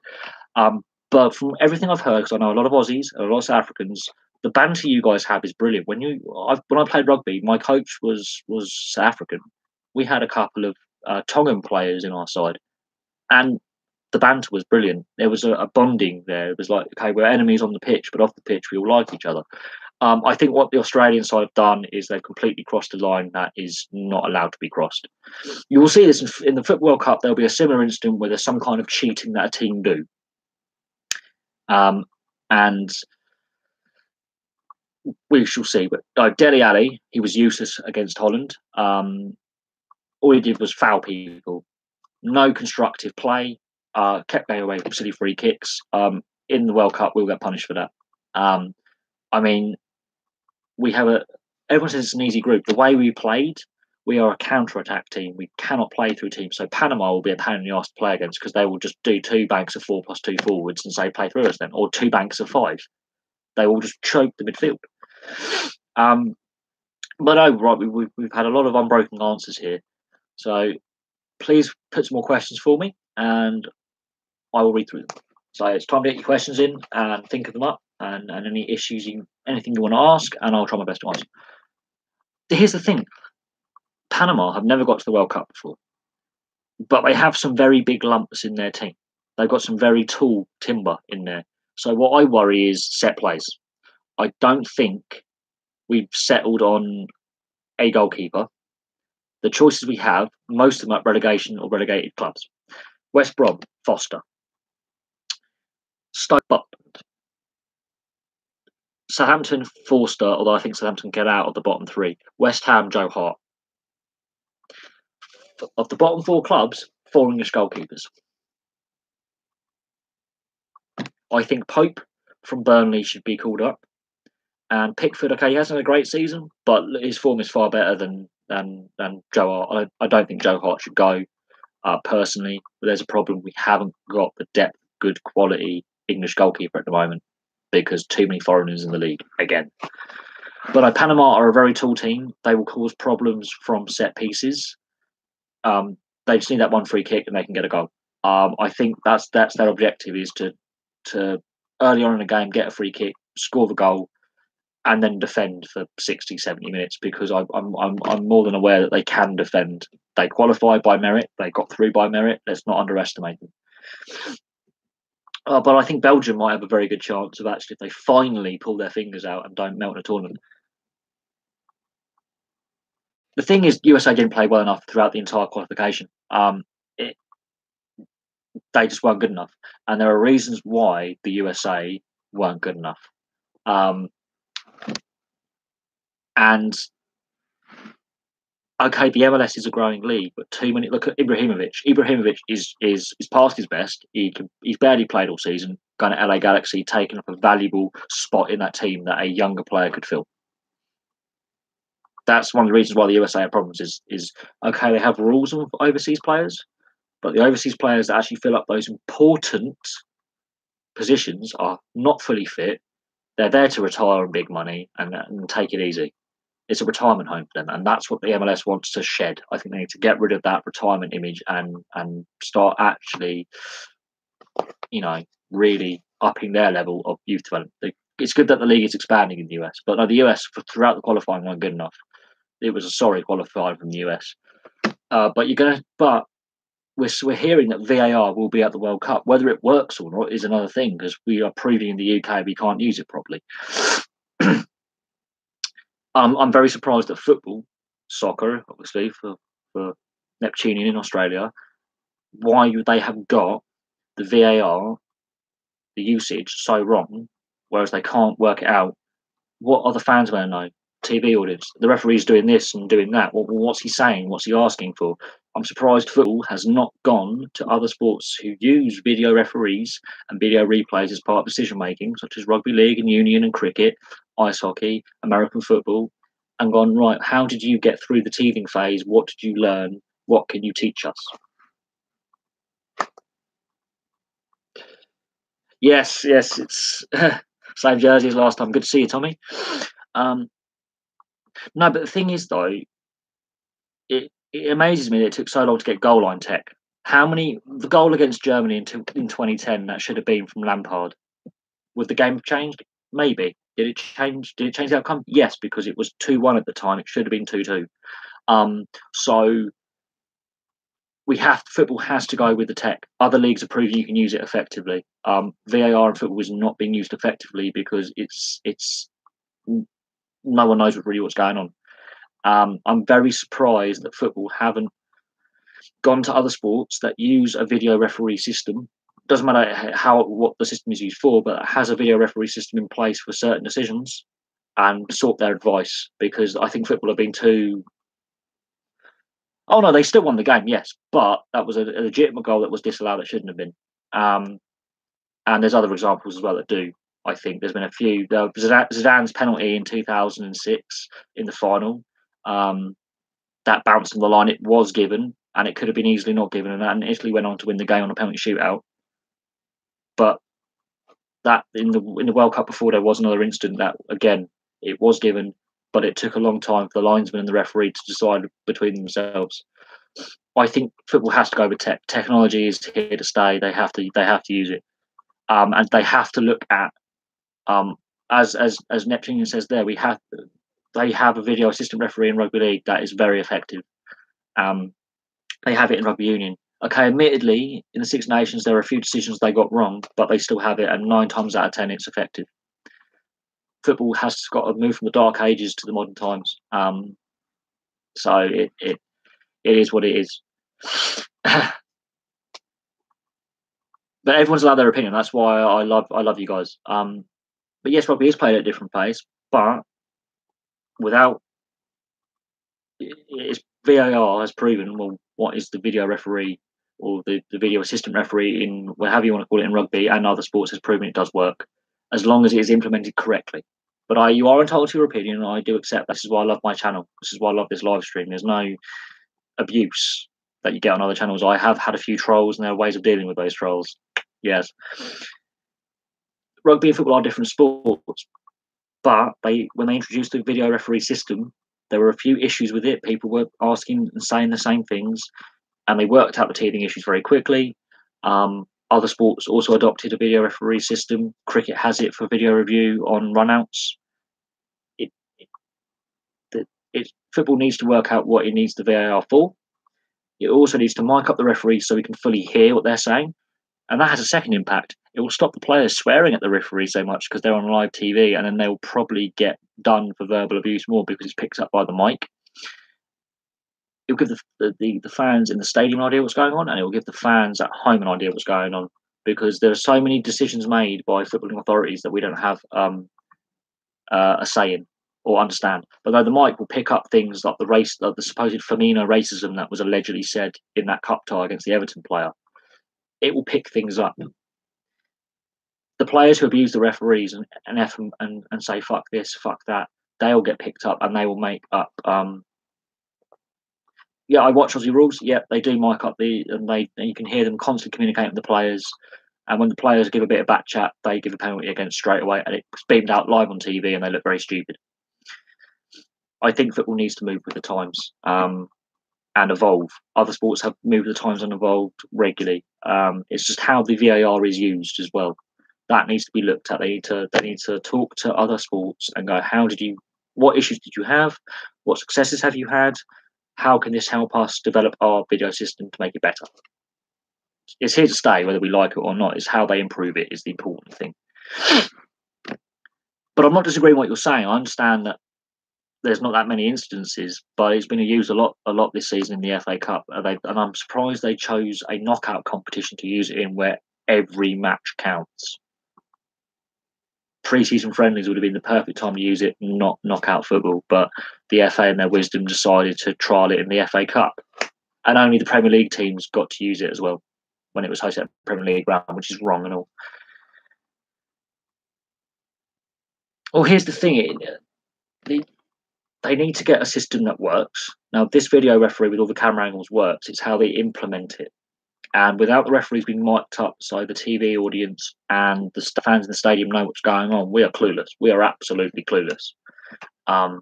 And the fact they've chosen to trial, and I say trial, in competitive knockout matches in the FA Cup in the UK, and obviously in the A-League, which is a competitive league, so every match counts because of points for and against, rather than in pre-season friendlies, is what worries me. They didn't do it in the pre-season. They've done it in the FA Cup, which is an important competition where every game is a knockout game, basically. Okay, even replays to a point, but each round is a knockout round.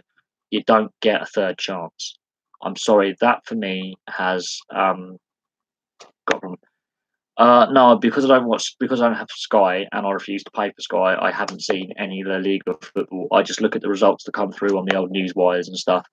But again, football is lagging behind in technology where other sports are light years ahead, and they have to catch up, and they're trying to do it the wrong way.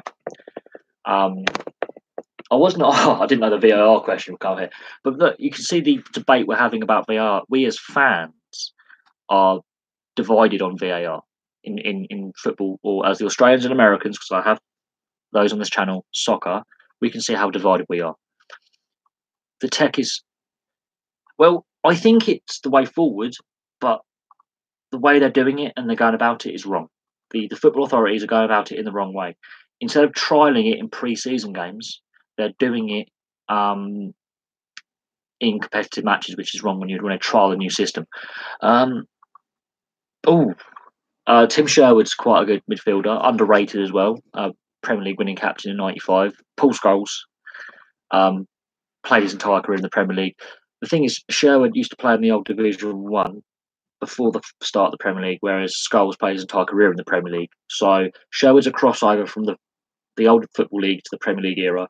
Scholes is entirely Premier League era. But there are some others. You've got Emmanuel Petit, Vieira, from Arsenal. And Petit played for Chelsea as well. Didier Deschamps played for Chelsea for a while. Brilliant player, World Cup winner. So there have been many earlier in the Premier League era. Now, I would say Claude Makélélé was the best defensive midfielder in the Premier League era by a long way. But now I think De Bruyne is probably the best one at the moment. Yeah. Well, here's the thing: we won the Premier League with him, so you know. I think the most famous quote by any player was when it was, I have the shirt somewhere. Unfortunately, I don't have I don't have it with me. It's at my mother's house. But no, the best midfielder in the Premier League at the moment, De Bruyne is the best passing midfielder in the Premier League. Defensively, I have issues with him. A midfielder should be an all-round player who can cover both ends. And unfortunately, it would be lethal, but there's a problem with that. Kante is better defensively than De Bruyne. De Bruyne is all about attack. Kante is good at distributing the ball, and he's better defensively, but he's not an all-round player just yet. He's still not that all-round player. He's not the level of a Vieira or Makélélé yet. He's not even close. But I would say Sherwood, Scholes. There's been a lot of good players for each side that have ever played in the Premier League. Jimmy Bullard, highly underrated and very funny. Jimmy Bullard was a good one. But again, he's a cult classic hero. He's not the all-round player. He's just a cult figure. But people forget players like Robbie Savage, very good defensively. They could tackle and tackle, and yeah, they could go a lot of red cards. But you don't necessarily need the two defensive midfielders. You just need an all-rounded player who can track back. I understand the Makelele role. He won a Premier League, so and he did play in the old Division One. And I remember watching him in the old Division One the year before the Premier League started, and he was a very good player then. And he crossed over the generations. He's an early Premier League midfielder, but Paul Scholes played his entire career in the Premier League, and I think Paul Scholes is the ultimate. But the thing is, with Paul Scholes, his one deficit was he couldn't tackle, whereas Vieira, Petit, Deschamps, they could tackle. So you see, Vidal is too hot and cold. That's an issue with Vidal. He's very hot and cold. For Chile, he's brilliant, but in club football, as my uncle was a Juventus fan, he's very hot and cold. But then you've got to remember players like Andre Arshavin as well, flash in the pan players who are cult heroes and cult players, as in they have a cult following, but they didn't quite do it consistency enough. Kanchelskis as well from Man United back in the 90s as well, good player. Thomas Ketsbayer for Newcastle United, he was a good midfielder. Nobby Solano, there's one I forgot about. Nobby Solano for Newcastle and Aston Villa, another great midfielder. There have been a lot. But at the moment, I don't see that perfect midfielder. The thing is, Roma obviously value him, and he obviously is loyal to the club. And there's not enough players who are loyal to the clubs they're at these days. A lot of players are pure mercenaries who are after the money. Roma are actually doing reasonably well in Serie A. They want to keep him. Gary Speed's more of a winger than a wing midfielder. He's not a central midfielder, but Gary Speed was a legend. Absolute legend. Brilliant player. And it was very sad that he died so young. But undoubtedly a brilliant player. I would happily have him in my fantasy 11. If I could do an all-time fantasy 11, he would be in there because he was an exemplary player. It is sad that he unfortunately died in the way he did. But it's interesting that you're all talking about the best midfielder ever in the Premier League. There's different eras of the Premier League. The early eras with Blackburn and Man United, and then Arsenal coming in the first half of the Premier League, I would call it the early era from 92 till 97 when Wenger takes over at Arsenal. That's the early era of the Premier League. Then you get the domination of Arsenal and Man United in the middle, and then Abramovich onwards. When it hits Abramovich onwards, that's when the silly spending starts. So from 2003, that's where it. The dark horse. I would say Belgium would be a dark horse. If they don't get it together this year, then they never will with this group of players. This is now or never for them. I would say France have got quite a lot of depth players at the moment, and they prove that they can get through to a final admittedly against Portugal. They lost it because they just switched off, but the Germans are always good. But I say dark horse is Belgium. But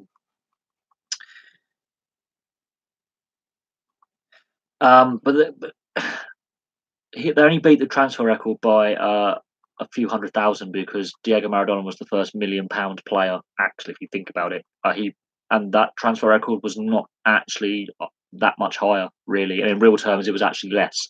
The silly spending did start with Abramovich took over at Chelsea. That's when the silly spending really started. At the time, Shearer was a record signing for the Premier League anyway.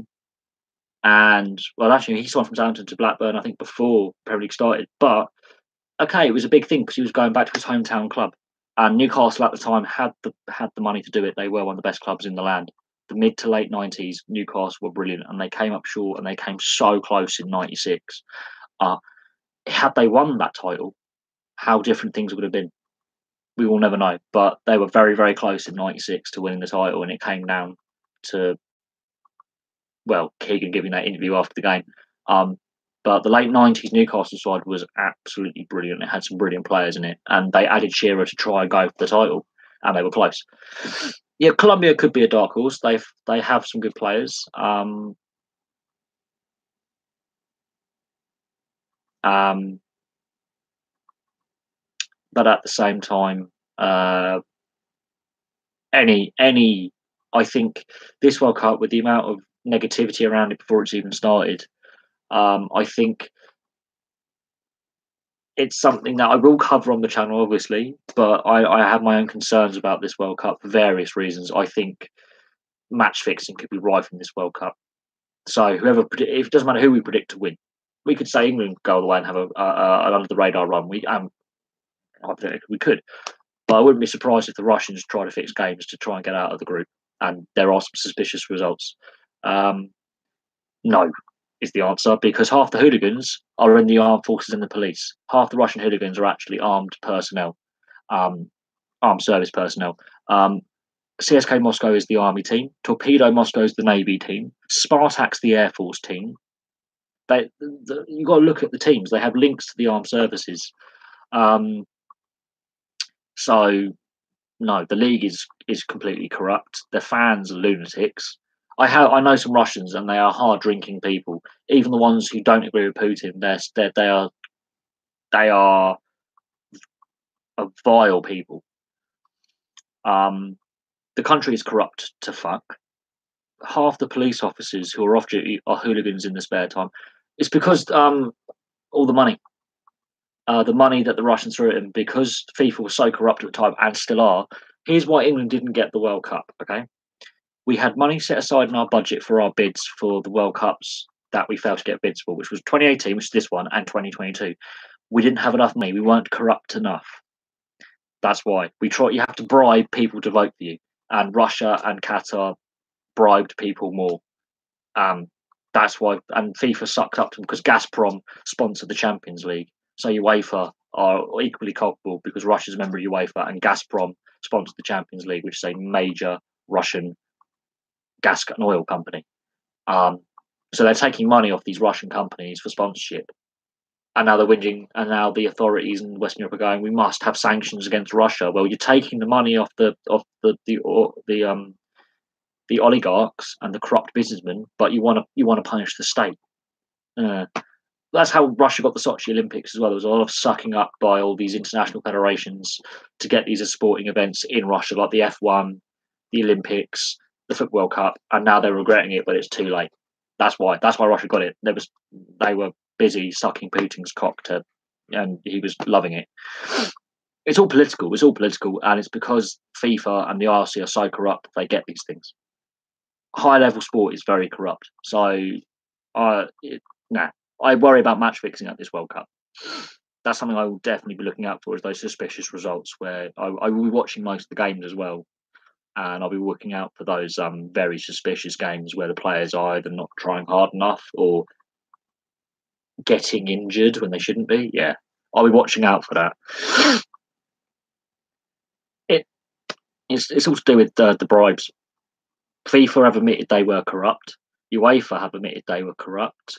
CONCACAF, which is North and South and Central America, admitted they were corrupt. All the governing bodies have admitted, regional governing bodies have admitted they took bribes to vote for the World Cups. They all admitted it. So many of match fixing in football or soccer, depending on where you are in the world. I've seen documentaries on it.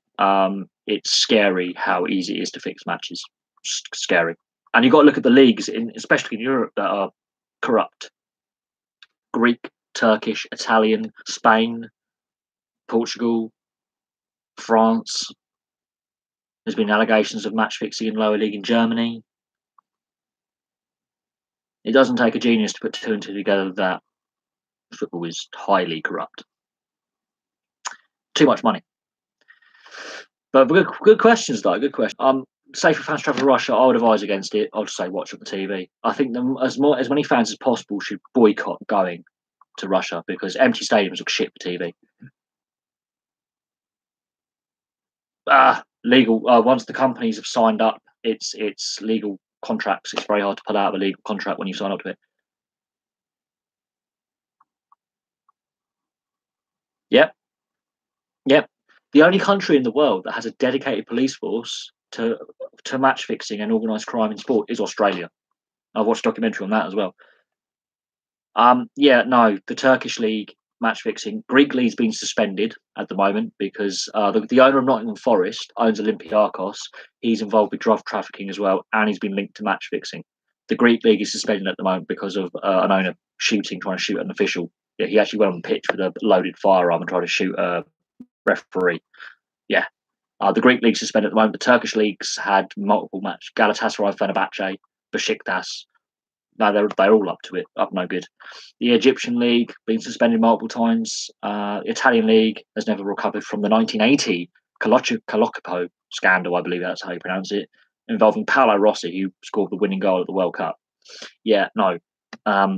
Italian football's been dogged by multiple corruption scandals. French football, Marseille match fixed to get the '92 Champions League and got stripped of their league title, but not the Champions League title. Very interesting that. No, football's rife with match fixing. But the only country in the world that has a dedicated police force is the Australians. And it all came to light. This is, I forget the Canadian journalist's name, but I watched a documentary, and he started out in the Canadian Football League. They do. The Canadian Soccer League in Ontario is the most corrupt league in the world. And this Canadian journalist uncovered how corrupt it was with Balkan ethnic gangs in Toronto running it.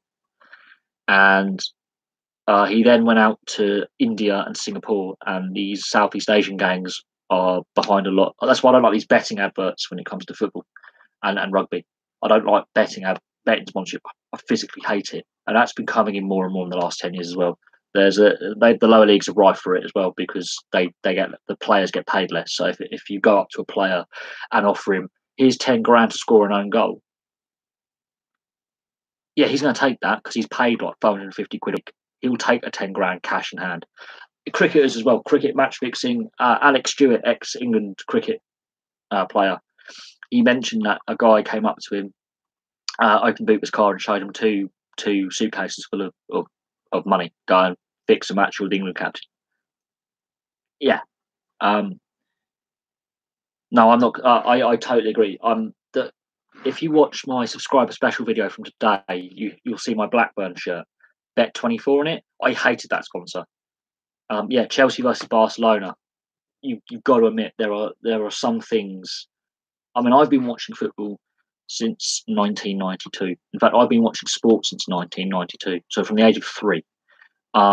And yeah, there are some very obvious matches that look fixed that at the time I wouldn't have paid attention to. But from watching the documentaries I have on organised crime and match fixing, yeah, it's a matter of time before the Premier League get. But here's the thing: you've been watching 11 years longer than I've been alive. You have to admit some of the games you've seen, be it domestically in Australia or on the TV around the world. So for World Cups, Rugby Union World Cups, Rugby League World Cups. Look at England Tonga in the Rugby League World Cup semi-final. That Fafita, try no try, should have gone upstairs, but Chechen didn't do it. I'm sorry, but something is very wrong there. Because what were the odds of England winning 2018? I want to know what the odds were. Because I would not be surprised if that I did a video thinking that game might be fixed looking at it, because the way the referee, in a very controversial moment, does not use the video referee when he should have done, I'm asking questions. But no, I do remember the Chelsea Barcelona game in 2009. That was a shocking game. Absolutely shocking. It also reminds me of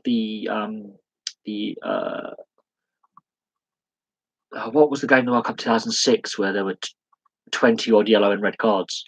It was a World Cup game between I think Portugal and Holland in 2006 in the FIFA World Cup, where the referee sent off 2 players and there were about 22 yellow cards. There are some games that I question, but let's keep the questions coming. And we've gone on about match fixing enough and corruption. I want to go into a different topic, although very interesting this topic is, and I could make a video that lasts an hour and a half on it, and I don't want to bore you guys because you've. Yeah, I can actually remember team. The tobacco sponsorship changes about 2000 by law. F1 were the motorsport was the last major sport to resist the change from tobacco sponsorship to other sponsors. But what would you rather have? Tobacco, which you know is a controlled substance which can cause health issues, or gambling, where organised crime has a big influence on legal and illegal gambling? I'd much rather have tobacco sponsorship than betting companies, to be honest. There are some things that I find very suspicious about the amount of sports that rely on betting sponsorship, when organised crime have legitimate betting businesses, but at the same time have the illegal betting businesses and are involved in match fixing. Something's wrong. Something's very wrong. Well, Shearer won the Premier League. Harry Kane's got to win some silverware, and then maybe he could. Until Harry Kane wins some silverware, he will just be the nearly man. At least Alan Shearer got his hands on a Premier League winners' medal, so it'll be interesting. Harry Kane also hasn't performed at Stoke. The Bet365 used to be the Britannia Building Society, so a well-known financial institution in Britannia, which is a good building society. Bet365. What? I just don't. I feel very uneasy with betting companies sponsoring sports teams and sports. Very uneasy. I mean, I'm a big fan of horse racing, and I'm very concerned that betting companies now pretty much own the sport. So, no, we do have a very decent basketball league now in the UK. The British Basketball League is picking up in popularity the last couple of years. The Olympics has finally paid off. It just took too long. Oh no, completely. Wonga, no, unacceptable. That was a very unacceptable sponsor. But payday lending, disgusting industry. I don't like sponsorship name on stadiums either. I think it should be St James's Park, Ewood Park, Old Trafford. I don't like. There's a big thing in the NHL now. I'm wearing Winnipeg Jets jersey. Our arena is the MTS Bell Centre. There are 4 MTS or Bell Centres in the NHL because of naming rights. It is just what?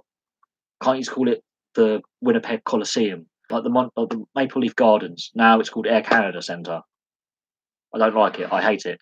No, I don't like it at all. I agree. I don't like it. It's too corporate. It's showing the greed of the sport. I think the sports have lost touch with their working or middle class roots. And I'm going rugby union there as well. I think that's lost touch with its roots as well, how it came about. The amount of money the top athletes are paid is wrong.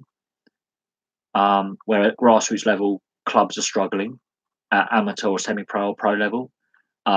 No, I don't like all this corporate crap, because they buy up all the seats in the middle tier and they're the best seats. And then you look at corporate Wembley and Emirates, they all leave at half time.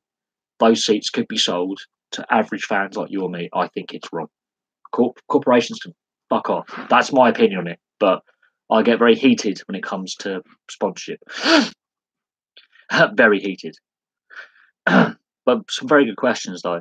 And these transcend all sports. It's not the Rose Bowl in cricket anymore. It's now the Kia Bowl now. I think that's wrong.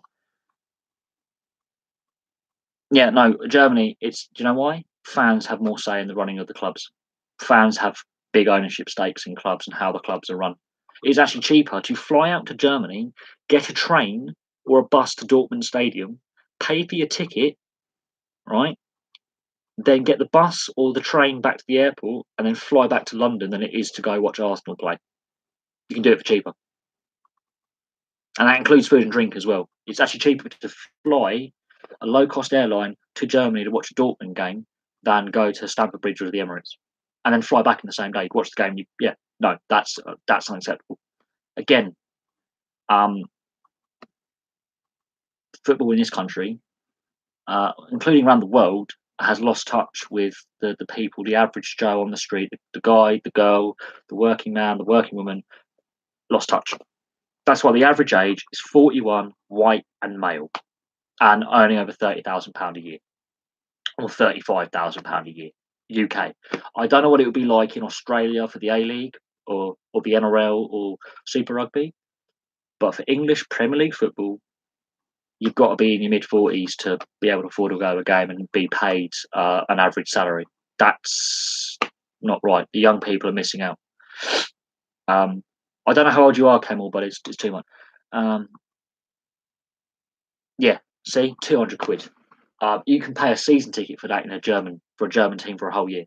Now, I'm more of an ice hockey fan. Now, if you look at my channel, I've done some Bracknell Bees videos. Do you know how much it costs? It costs me £12.50 to get an ice hockey ticket at my local ice rink to watch my team play. The cheapest I found is £9 in the league that my team are in. £9 for an adult. Yeah, £9 for tier 2. So this is the second tier of British ice hockey. £9 to £13 for a ticket. Okay, for an adult. How much are you paying for an adult ticket at, or how much? Okay, Kemmel, how much do you pay as a 16-year-old as a concession to get into Stamford Bridge? That's what I'd be interested to know. How much do you pay to go to Stamford Bridge as a 16-year-old? That would really interest me, because if it is more than a match day ticket for an adult, that's £12.50 for an ice hockey match in the UK second tier in the NIHL. I'll be disgusted. You're paying twice as much for a concession, which in the British ice hockey, hypothetically, if I was to take you to a game, your ticket would cost me a fiver to an ice hockey game. That is disgusting. £30 for a 16-year-old. What the fuck is that? That is why I hate football right now. This is why I stopped going to games years ago. This is why I stopped going to football years ago. I used to love doing my away days with the boys, but I'm not a 16-year-old paying £30. That could be a week's wages for that kid, because you can work at 16. That could be like what you earn part-time as, I don't know, a shop assistant on a Friday evening or a Sunday. That is your weekly wage. It's disgusting. Absolutely disgusting. Whereas for £12.50 for an adult, I can watch my ice hockey team play in Bracknell. Now, I don't know what it is. That is wrong to me. Very, very wrong to me. And what's even more disgusting is that's one of the richest clubs in English football because Abramovich owns it. That shows how badly run that club is financially then, because that club must be losing money hand over fist. Without Abramovich, Chelsea are doomed. And that's my personal opinion. That is disgusting. I've never got angry on a video like this before. Last live stream, I was very relaxed.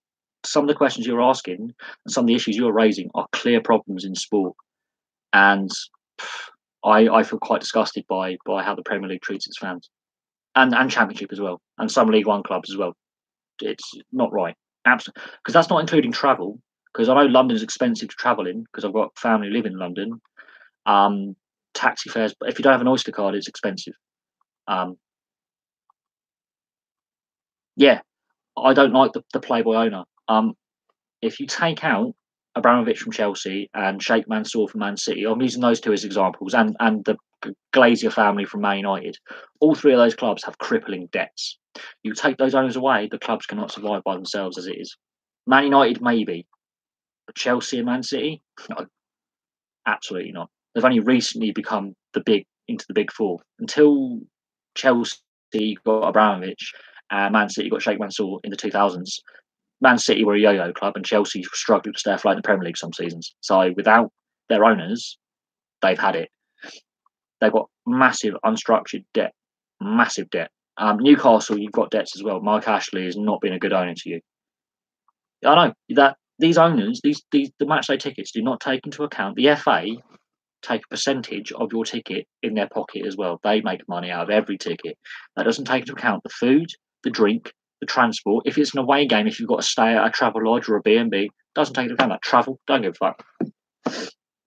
That's what's disgusting. For me, I can get two tickets for me and a mate to watch an ice hockey game for how much he's paying as a 16-year-old. That is disgusting. I don't normally get this heated, but that is what's wrong with football.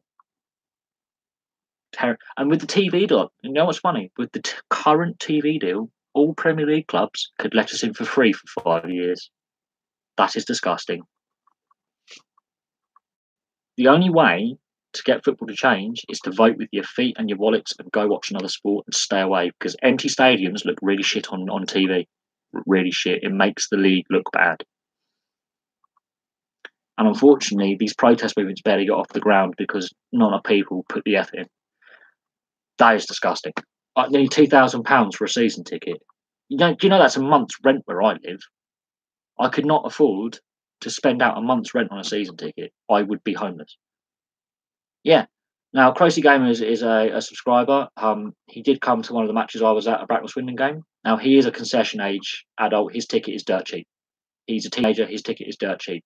I could take me, hypothetically, if all you guys, I mean, Kemel's 16, I could take two of you and myself for £35, which is the equal to one Premier League 16-year-olds football ticket. That is how disgusting football is. Is what it is. I mean, the only way the sport is going to change is if the fans vote with their feet and stay away from the grounds. Keep the money in their wallet. Go watch your local rugby club, ice hockey team, cricket team, whatever other sport may be in your area. Go and support that sport, and then football will start taking notice. Because they're taking us for a disgusting ride. £1,800 is a month's rent in the town I live in for a decent place. That is a month's rent. If I was to spend that, I would be homeless. I would get evicted. That is disgusting. But yeah, no, they need to. The protests at West Ham were the wrong way to do it. What happened at West Ham is a symptom of what's going to happen at many clubs up and down the ground, up and down the land. The better clubs that are run at Bournemouth are pretty cheap to go see. They are actually quite cheap to go see, about £35. Burnley are good value to see. Even though I'm a Blackburn fan and I should hate Burnley, they're actually well run. Only two clubs I can think of that well run. Yeah, see, £320 for an adult and a child. That is the difference from how ice hockey does it to football. £320 to football. That is the difference. And there's a reason why ice hockey is struggling in this country in some areas, is because it is so cheap to go see. They're just not making the money. But football, you've got the TV market. Fans have got to stay away from football. I'm not saying to harm the clubs. It's to say, look, clubs, you're pricing us out. Because the FA did a survey, and it said in the survey that the average fan is 41, white. So there's also a race card here. I wouldn't even pay eight quid to go see Newcastle at the moment with Mike Ashley in charge. I would not want Mike Ashley getting a penny of my money. I no longer shop at Sports Direct. I boycotted his stores. I have admittedly gone in there because they do have decent deals, but I haven't bought anything from there for over a year. And I wouldn't want to spend even 8p on them. No, I wouldn't want to even spend 8 pennies on the man. The guy is scum. He's a crook. What is the point of the fit and proper persons test? That is a question, okay? Because if you are to boycott Newcastle United, go see the Newcastle Falcons play rugby. They deserve support. Look how they're playing this season on a budget that's a shoestring. Seriously, if you're a Newcastle United fan, go watch the Newcastle Falcons rugby union team play in the Premier League. They deserve your support. They are doing it on a budget of a shoestring, and they're doing really well this season. Don't support crap. Do not give Mike Ashley any more fucking money. He's a crook. Mike Ashley is a crook. I've been very clear on this channel in the past that he's an absolute crook. Good. Gateshead, good non-league club, doing rather well in the non-league. Go support them. They could use the support. The more fans they get in, the better they can grow the club, the more chance they have of getting promoted. Oh, I've got friends who live in. I've got a friend who lives in Sunderland, and their club as well. She's a Newcastle United fan, lives in Sunderland. It's very weird that I don't understand how a Mackham can support a Geordie team, but it happens. Mike Ashley is a crook. Basically, he's underpaying his staff. He's illegally treating his staff. I don't know how he managed. He's made some horrific. There's a tax fraud investigation that his club and his companies are involved in. The guy is a crook. Do not buy anything from his stores. He is a criminal, and he's got away with it for too long. The way he's run Newcastle is disgusting. Yeah, no, there's nothing illegal with 0-hour contracts. May I just point this out? They're not illegal, but I've been on a 0-hour contract. It is good if you're a student. If you are a working adult with 3 kids to feed, or if you're a working single adult with a roof, then it's different. It is scummy. If you are a student, which I have been, it does make sense to have flexible hours. But if you are a family man or woman with 3 or 4 kids, or you're a single man or woman living by themselves, then it's different. Mike Ashley just sums up criminality these days. He does it by legal means. The fact that his club, yeah, it's called laundering because he's involved in a tax investigation. Newcastle United are involved in a tax fraud, and the local press and the national press don't fucking report it. And that's where it's a cop out for me. And I think that's disgusting. The way I shouldn't swear so much, but I'm getting so frustrated with football. And the way he has run that club is disgusting. And the way the Northeast football, the whole city are in the crapper, which is unfortunate. That's a good fan base, great sporting city. Whole city are being destroyed by their owners. Blackburn with the Venkis, Blackpool with the Oyston family. The guy who owns Nottingham Forest, he's a drug dealer. Yeah,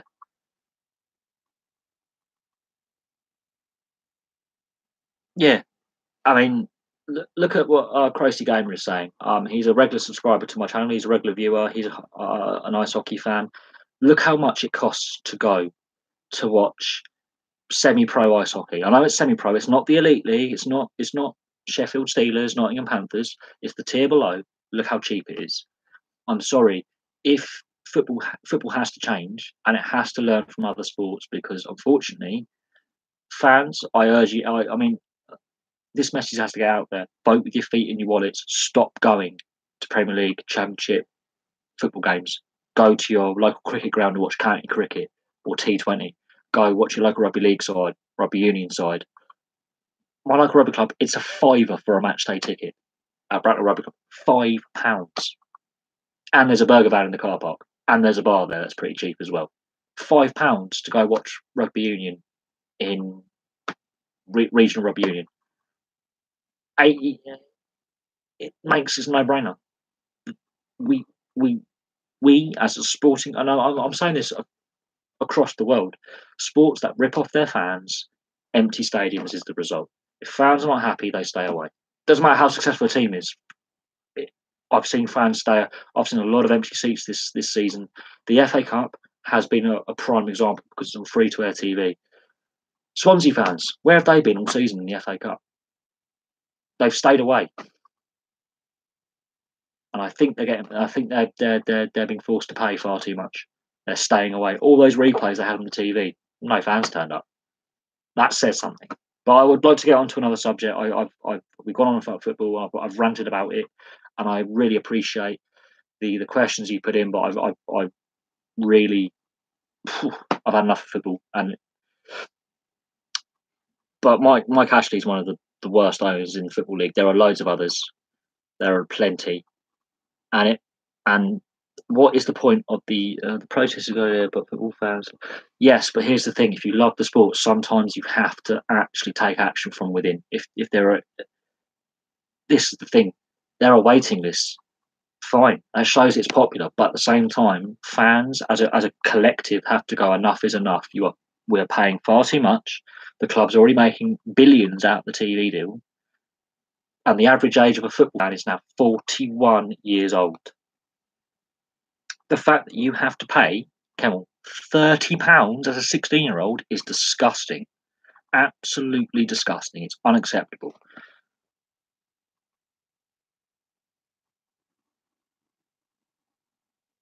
See, Chrissy's got this here. He got bored watching the sport and he turned to another sport and he now enjoys another sport. This is the thing. Right, okay, now we've got off ranting about corruption in sport and how sports are run. Best bit of skill I've seen live at a ground has to be I know it's ice hockey, so it's only going to appeal to a small minority on the channel. But a guy scoring a backhander through his legs.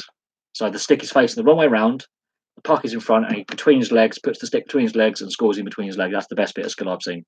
That is insane. Absolutely. And this is at semi-pro level British ice hockey. Through his legs. That I have to admit is an insane bit of skill. Well, the reason why it's a good live stream is because of you guys. Without you guys posting the questions and we can disagree on certain things, and we have done. There are certain things, especially with the VAR, we cannot decide upon. But without you guys asking the questions and getting involved, the live stream doesn't take place. And So you guys are actually the reason why the live stream is so good. Hopefully more, and we've got more people watching this time than last time by a few more, which is good. Well, some people are involved this time who weren't able last time, and so it will become a more regular thing. Well, I want to go to the pub actually, so I might go for another 20 minutes, 10:30 UK time, and then I'll be calling it a night. Not sure if they do it in the Elite League, but yeah, we do. Yeah, I do believe they do it in the Elite League, and they also do it in the NHL, the 50-50 and shirt for players back tickets. They do that in the NHL.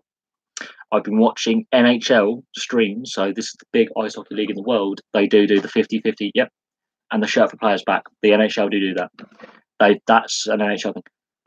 Yeah, I've got Weatherspoons by my house. I live by Weatherspoons. It shuts at midnight. I get an hour of drinking. I don't care. Plus, loads of my mates work at the pub, so I can chat to them. It's all good. But this live stream is, I think, better than the last live stream. Partly because I think I've learned from the few mistakes I made in the last live stream. I was a little bit because the questions have just flowed and the comments have flowed. It, I think, helped with the flow as well. So I'm learning as well as you guys learning. It's good. He's a bit of both. Joe Barton's a bit of both. He is a very decent football player. He is a decent football player. Let's give him that. But his brother being a murderer doesn't help him. The fact he's also been in prison doesn't help him, and his betting issues. He's like Stuart Bingham. He breached betting rules in snooker. He is a decent player. He's a decent midfield player. He's the type of grinding player you want in any team or any level. You want that hard working box to box midfielder, but his off the field stuff is disgusting. So I think he's more of a vile. His bad outweighs the good, I'm afraid. So I think he's a bit more of a vile character. Sorry if you're a Joe Barton fan, but it had to happen.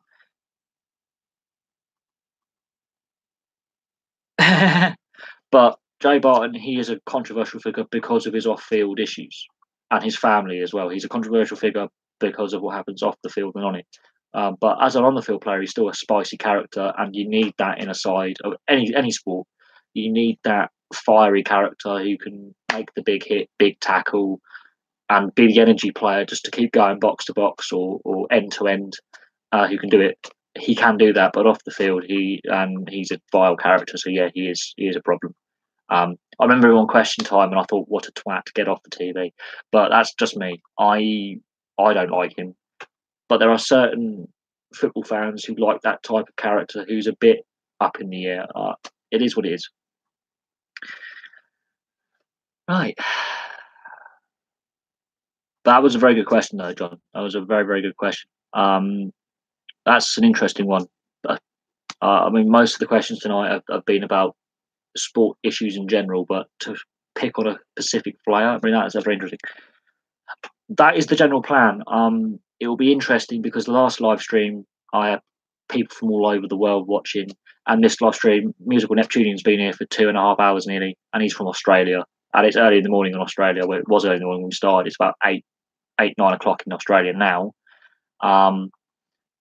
It works best because I've looked at where people are from who support my channel and subscribe and view. We've got a lot of fans from Europe, obviously, but we've got a lot of North Americans as well who watch. So this time at Sunday would be a perfect time for all time zones. It's fair for everyone, and it works, I think. But so every Sunday, I think I might start a little bit earlier. Next Sunday, I might start, let's say 6:30 or 7. But the evening on a Sunday is going to be a future thing, I believe, especially in the summer. When it comes to the winter again, the ice hockey season's back on. I will probably maybe have to do it on a Saturday evening or alternate it because of what days the games are on. But yeah, it'll most likely be on a Sunday. So next Sunday there will be another one. Yes. Kevin Muscat. Yeah, no, he was a bit of a. Yeah, Kevin Muscat was a bit of a thug. Okay, yeah, he does have his opinions, as Joe Barton, but there's a reason why TalkSport is struggling. There is a reason why it's struggling. And the fact that they've basically hired a football player who's banned for gambling on football matches that he was involved in, which smacks of match fixing to me, is a bit worrying. He is straight to the point. He is raw. Sometimes that is to his benefit, but some of the antics he did on the field and off the field, he's been in prison for assault. So therefore, I'm a little bit more with Jay Barton. There's the good is outweighed by the bad with him, and I think that's how sports fans will remember certain characters: is the good outweighs the bad. Um, but as a player, the energy he brought was one thing. He's not the most skillful, but he was a box to box midfielder, and there's not enough of them at the moment. But I don't think he's the worst character sports ever had. Not just football, but in general, he's not the worst. There are worse out there.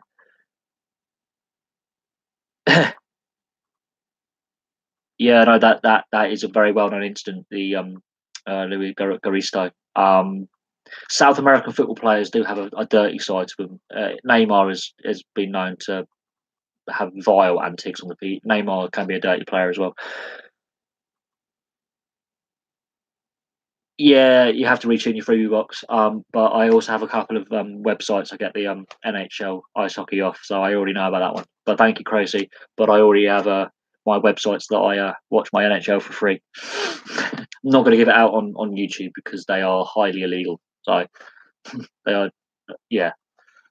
But I'm not paying because you can also get it on what's the channel, Premier Sports as well. But you have to pay for that through Sky, and I've already stated that I'm not a Sky fan. Right, another 15 minutes, and then we're going to call it a night. This one has been great, by the way, absolutely great. A lot more football questions tonight as well, which is different. But I do know a fair bit about football, so I think it's my specialist topic. So it is good to have all the feedback. But if you hold on for 1 second, I have a book that I here it is. This was given to me as a birthday present in 2005, and it is the Thinking Fans Guide to the World Cup. So it has all the fan trivia up to 2006, 2005, 2006 in it.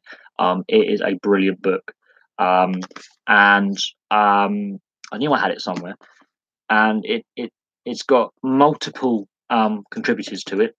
These are all the people who contributed, all the historians, and it does have some very interesting footballing facts. So if you're a football fan, buy the Thinking Fans Guide to the World Cup. I think it's regularly updated for every World Cup as well. This is the 2005, 2006 edition I've got, but I think they regularly update this. It's got a lot of random football facts in there. There's a lot of football questions that have been raised this evening, and if you're a thinking man, read that. It's a very good book. But right, the NHL playoffs at the moment are up in the air.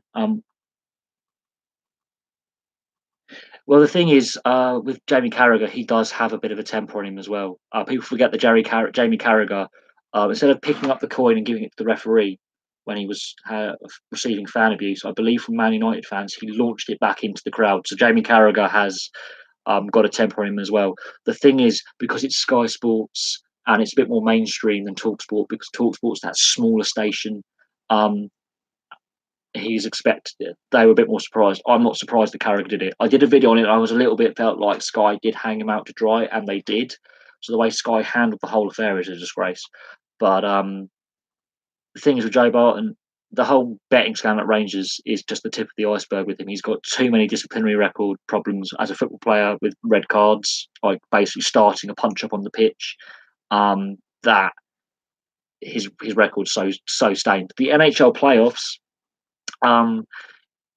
it's still up in the air. But go on the NHL website, that will update you because there's games being played right now that affect the playoff positions. In the East, there's Florida are still in a chance of getting in, and in the West, LA could miss out and Anaheim could miss out. But just go on the NHL website and then you'll know. Frankie Bakalik, no, I don't think so. Because we didn't get very far in the playoffs. He has 14 games suspension or 13 games suspension left. I don't know if that covers the 2 preseason games we have against you guys, but I don't think he plays for us again because that ban will cover all hockey because it's a sanctioned league. That's it's IIHF sanctioned league, and that will cover all professional and semi-professional leagues worldwide. I don't think he'll play for us again. No. I think another import because what could happen Basingstoke, there's Karpov there. I don't think he plays for Ratcliffe again. No. I don't agree with the length of the third suspension he got. The first 2 I agree totally. Yes, I 100% totally agree with the the 2 suspensions he got, the 6 games and 2 games. The 18-game suspension, I don't agree with. But the thing is, ice skating, it's a bit different to roller skating because your point of contact with the surface is different because you've got a blade instead of wheels. So that's that.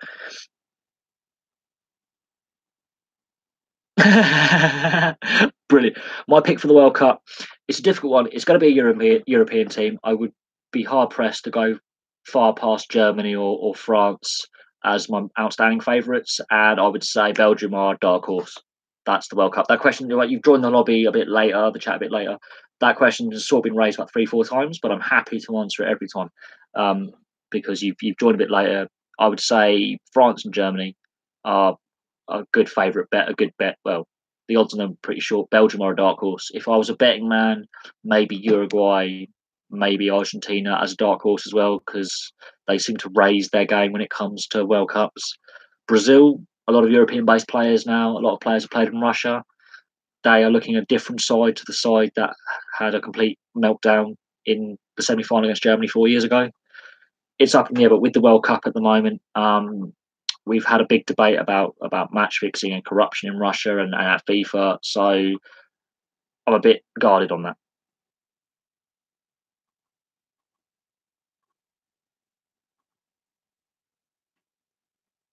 Oh, that's interesting. I did not know that you had a game stripped from you because of that. That's something that the league needs to look at.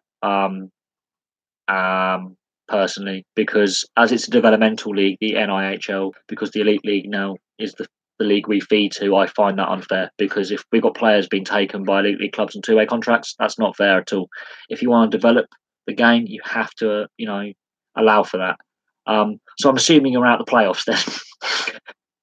I think that's wrong. I think what's happened there is wrong, but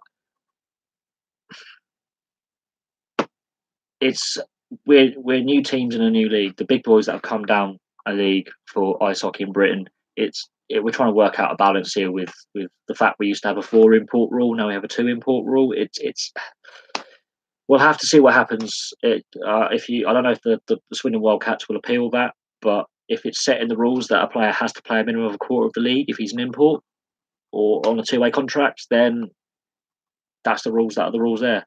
So if you break the rules, that's silly Wildcats. But at the same time, I think that's a bit unfair to give the opposition the win. All right, 8 more minutes left, and then I'm going to call it a night. So a few more questions. I'll take another couple of questions, and then we'll call it a night. But it's been great tonight. I have to admit, you guys have been brilliant.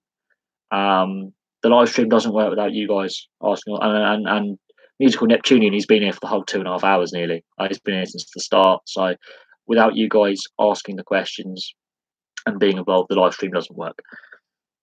Honest Stone played Coventry, and see the thing is, Rutkiss did start the season with you, and he was on a 2-way contract. So I don't know.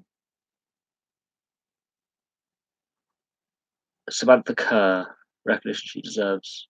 What does Samantha Kerr do again, by the way?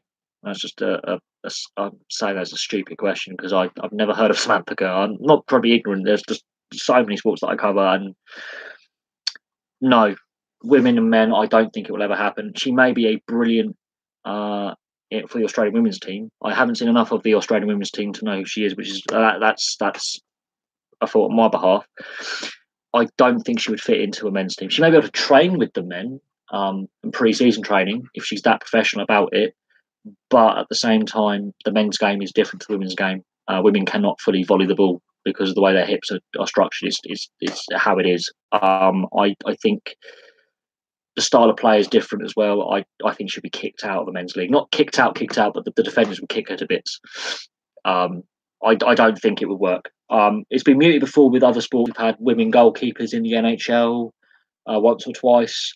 And people have muted that because we have mixed doubles tennis and mixed doubles and badminton, we should have mixed teams in certain sports. And I'm a little bit ooh. Right, I'm just reading some of these questions because Craigie Gamer. I think with what's happened with Swindon here, I haven't really been following the Wildcats playoff. As soon as Brattle got knocked out, that was my hockey season done, and I'm focused on the NHL. Right. Okay. So he's on a two-way contract. I'm surprised he didn't actually sign with the Cardiff Fire then originally for the two-way contract. But I bet for you is nothing heavy. But I might. Oh yeah, no. South American football is very corrupt. It's exceptionally corrupt. We have gone on earlier before you joined the chat. There was a lot of conversation about corruption in football and the running of the game, and I got very very wound up by it. Not because of the question, guy. I'm so passionate about this, but no, the South American and the North American, the CONCACAF, the whole North and South American, Central American federations, the people running the game in North and South America are crooked. Yeah, I think if I can still, I'll answer your Swindon Wildcats question. I think that's wrong. Um, but you've got those extra games in the season, that's extra revenue, and I think Swindon you can build for next year. So hopefully next year you have a strong team as well. You played really well this season in the British ice hockey. But back on the Brazilian football, no, Brazilian football's had a match fixing scandal not that long ago, shortly after the Italian 2006 scandal, and questions coming in. But no, Brazilian football, in fact, South American football as a whole is exceptionally corrupt. Yes, they're at some leagues are exceptionally open to corruption, and you've got to look at what happens in South and Central America with the drug trade as well. There's a lot of organised crime involved in this, and a lot of favela gangs involved in this, and players get kidnapped, and players' families get kidnapped regularly. So when we talk about the breakings in Cheshire and Merseyside on Man United and Liverpool and Everton players that been happening a lot over the last 10 years. This is nothing compared to what happens over in South and Central America when players are regularly kidnapped, players have been murdered in many countries. There is a lot of problems with sport and organised crime in South and Central America and North America as well. There's a lot of corruption at the highest levels of governance of the game as well. I do feel sorry for the Wildcats and the Wildcats. Now, if you're not an ice hockey fan, what's happened here is there's been a slight but I do agree with what's happened. The Swindon Wildcats in the ice hockey, because one of their players did not play a quarter of the season minimum, they've had a game turned against them to a loss when they won the game, and it's a rule breach that's silly and needs to be written out of the rule book in British ice hockey. I think it's stupid. Clearly, the better team won the game, and they were cheated out of the win. I try my best. I mean, there are some sports where my knowledge is a bit patchy at times because I haven't watched enough of it. And other sports, I have books and books on. I have loads of books on F1 history. I've got books on motorcycle history and my motorsport. I've got books on football, cricket. So I've got a lot of books lying around. I've also got books on just normal history as well. Like I read a lot of books. I mean, I'm reading a book about the battle in World War II in Crete and stuff like that. And it's very, very interesting how, history does have an effect on sport. But again, your questions tonight have been very varied. A lot more on football than I was expecting. So, and I a lot of my early videos on the channel were football.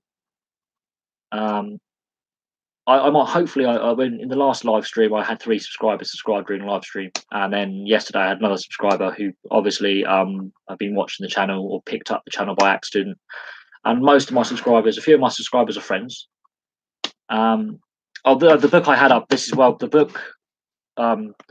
is World War II orientated, but I do have to hand.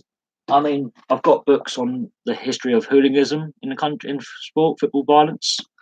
I've got so many books. I've got a book on the World Cup fan trivia, which I think everyone on this channel should buy. This book is brilliant. I have got a book by Phil Tufnell on cricket, which I've got a couple of books on cricket that are in that cabinet, and because there's so much crap in there, I'm not going to open it up. It'll take forever. I'll have to let my uncle know about that. I've got some Italian relatives, so I spent a lot of time in Italy, and I was out in Italy at the time of the 2006 betting scandal before the World Cup.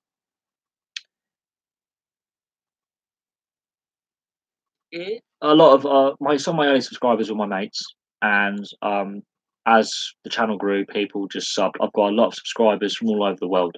If I was to look at the data from this video, there'd be a lot of Brits obviously watching, but I've had subscribers from the US, Canada, Finland, Germany, Australia, New Zealand, Papua New Guinea. I know, um, the UK and Ireland. Ireland is, I think, I get a lot of viewers from Ireland.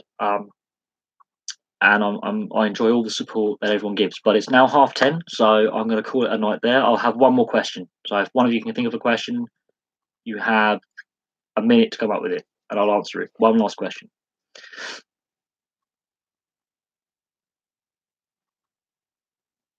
One more question, please. Who can get that last question in? Right, here we go. I have come across. I do subscribe to Banners on the Wall. I have got it. I follow their tweets on their Twitter. I do listen to Banners on the Wall occasionally. Right. Okay. This is the last question I'm going to answer, and Neptunian's got it in. Oh no, but I think it was a rhetorical question. The last question is by Musical Neptunian, and then I'm going to call it a night. It's to do with the 4th Test in South Africa. Now, if you're not a cricket fan, there's been a ball tampering scandal. Now, if you've been looking at the local your newspapers today or on the sports channels on the news, it's the main story. And my favourite Italian United team is I'll get to that in a minute. I'm an Atalanta fan when it comes to Italian football. But with the 4th Test, and this is a very important question, and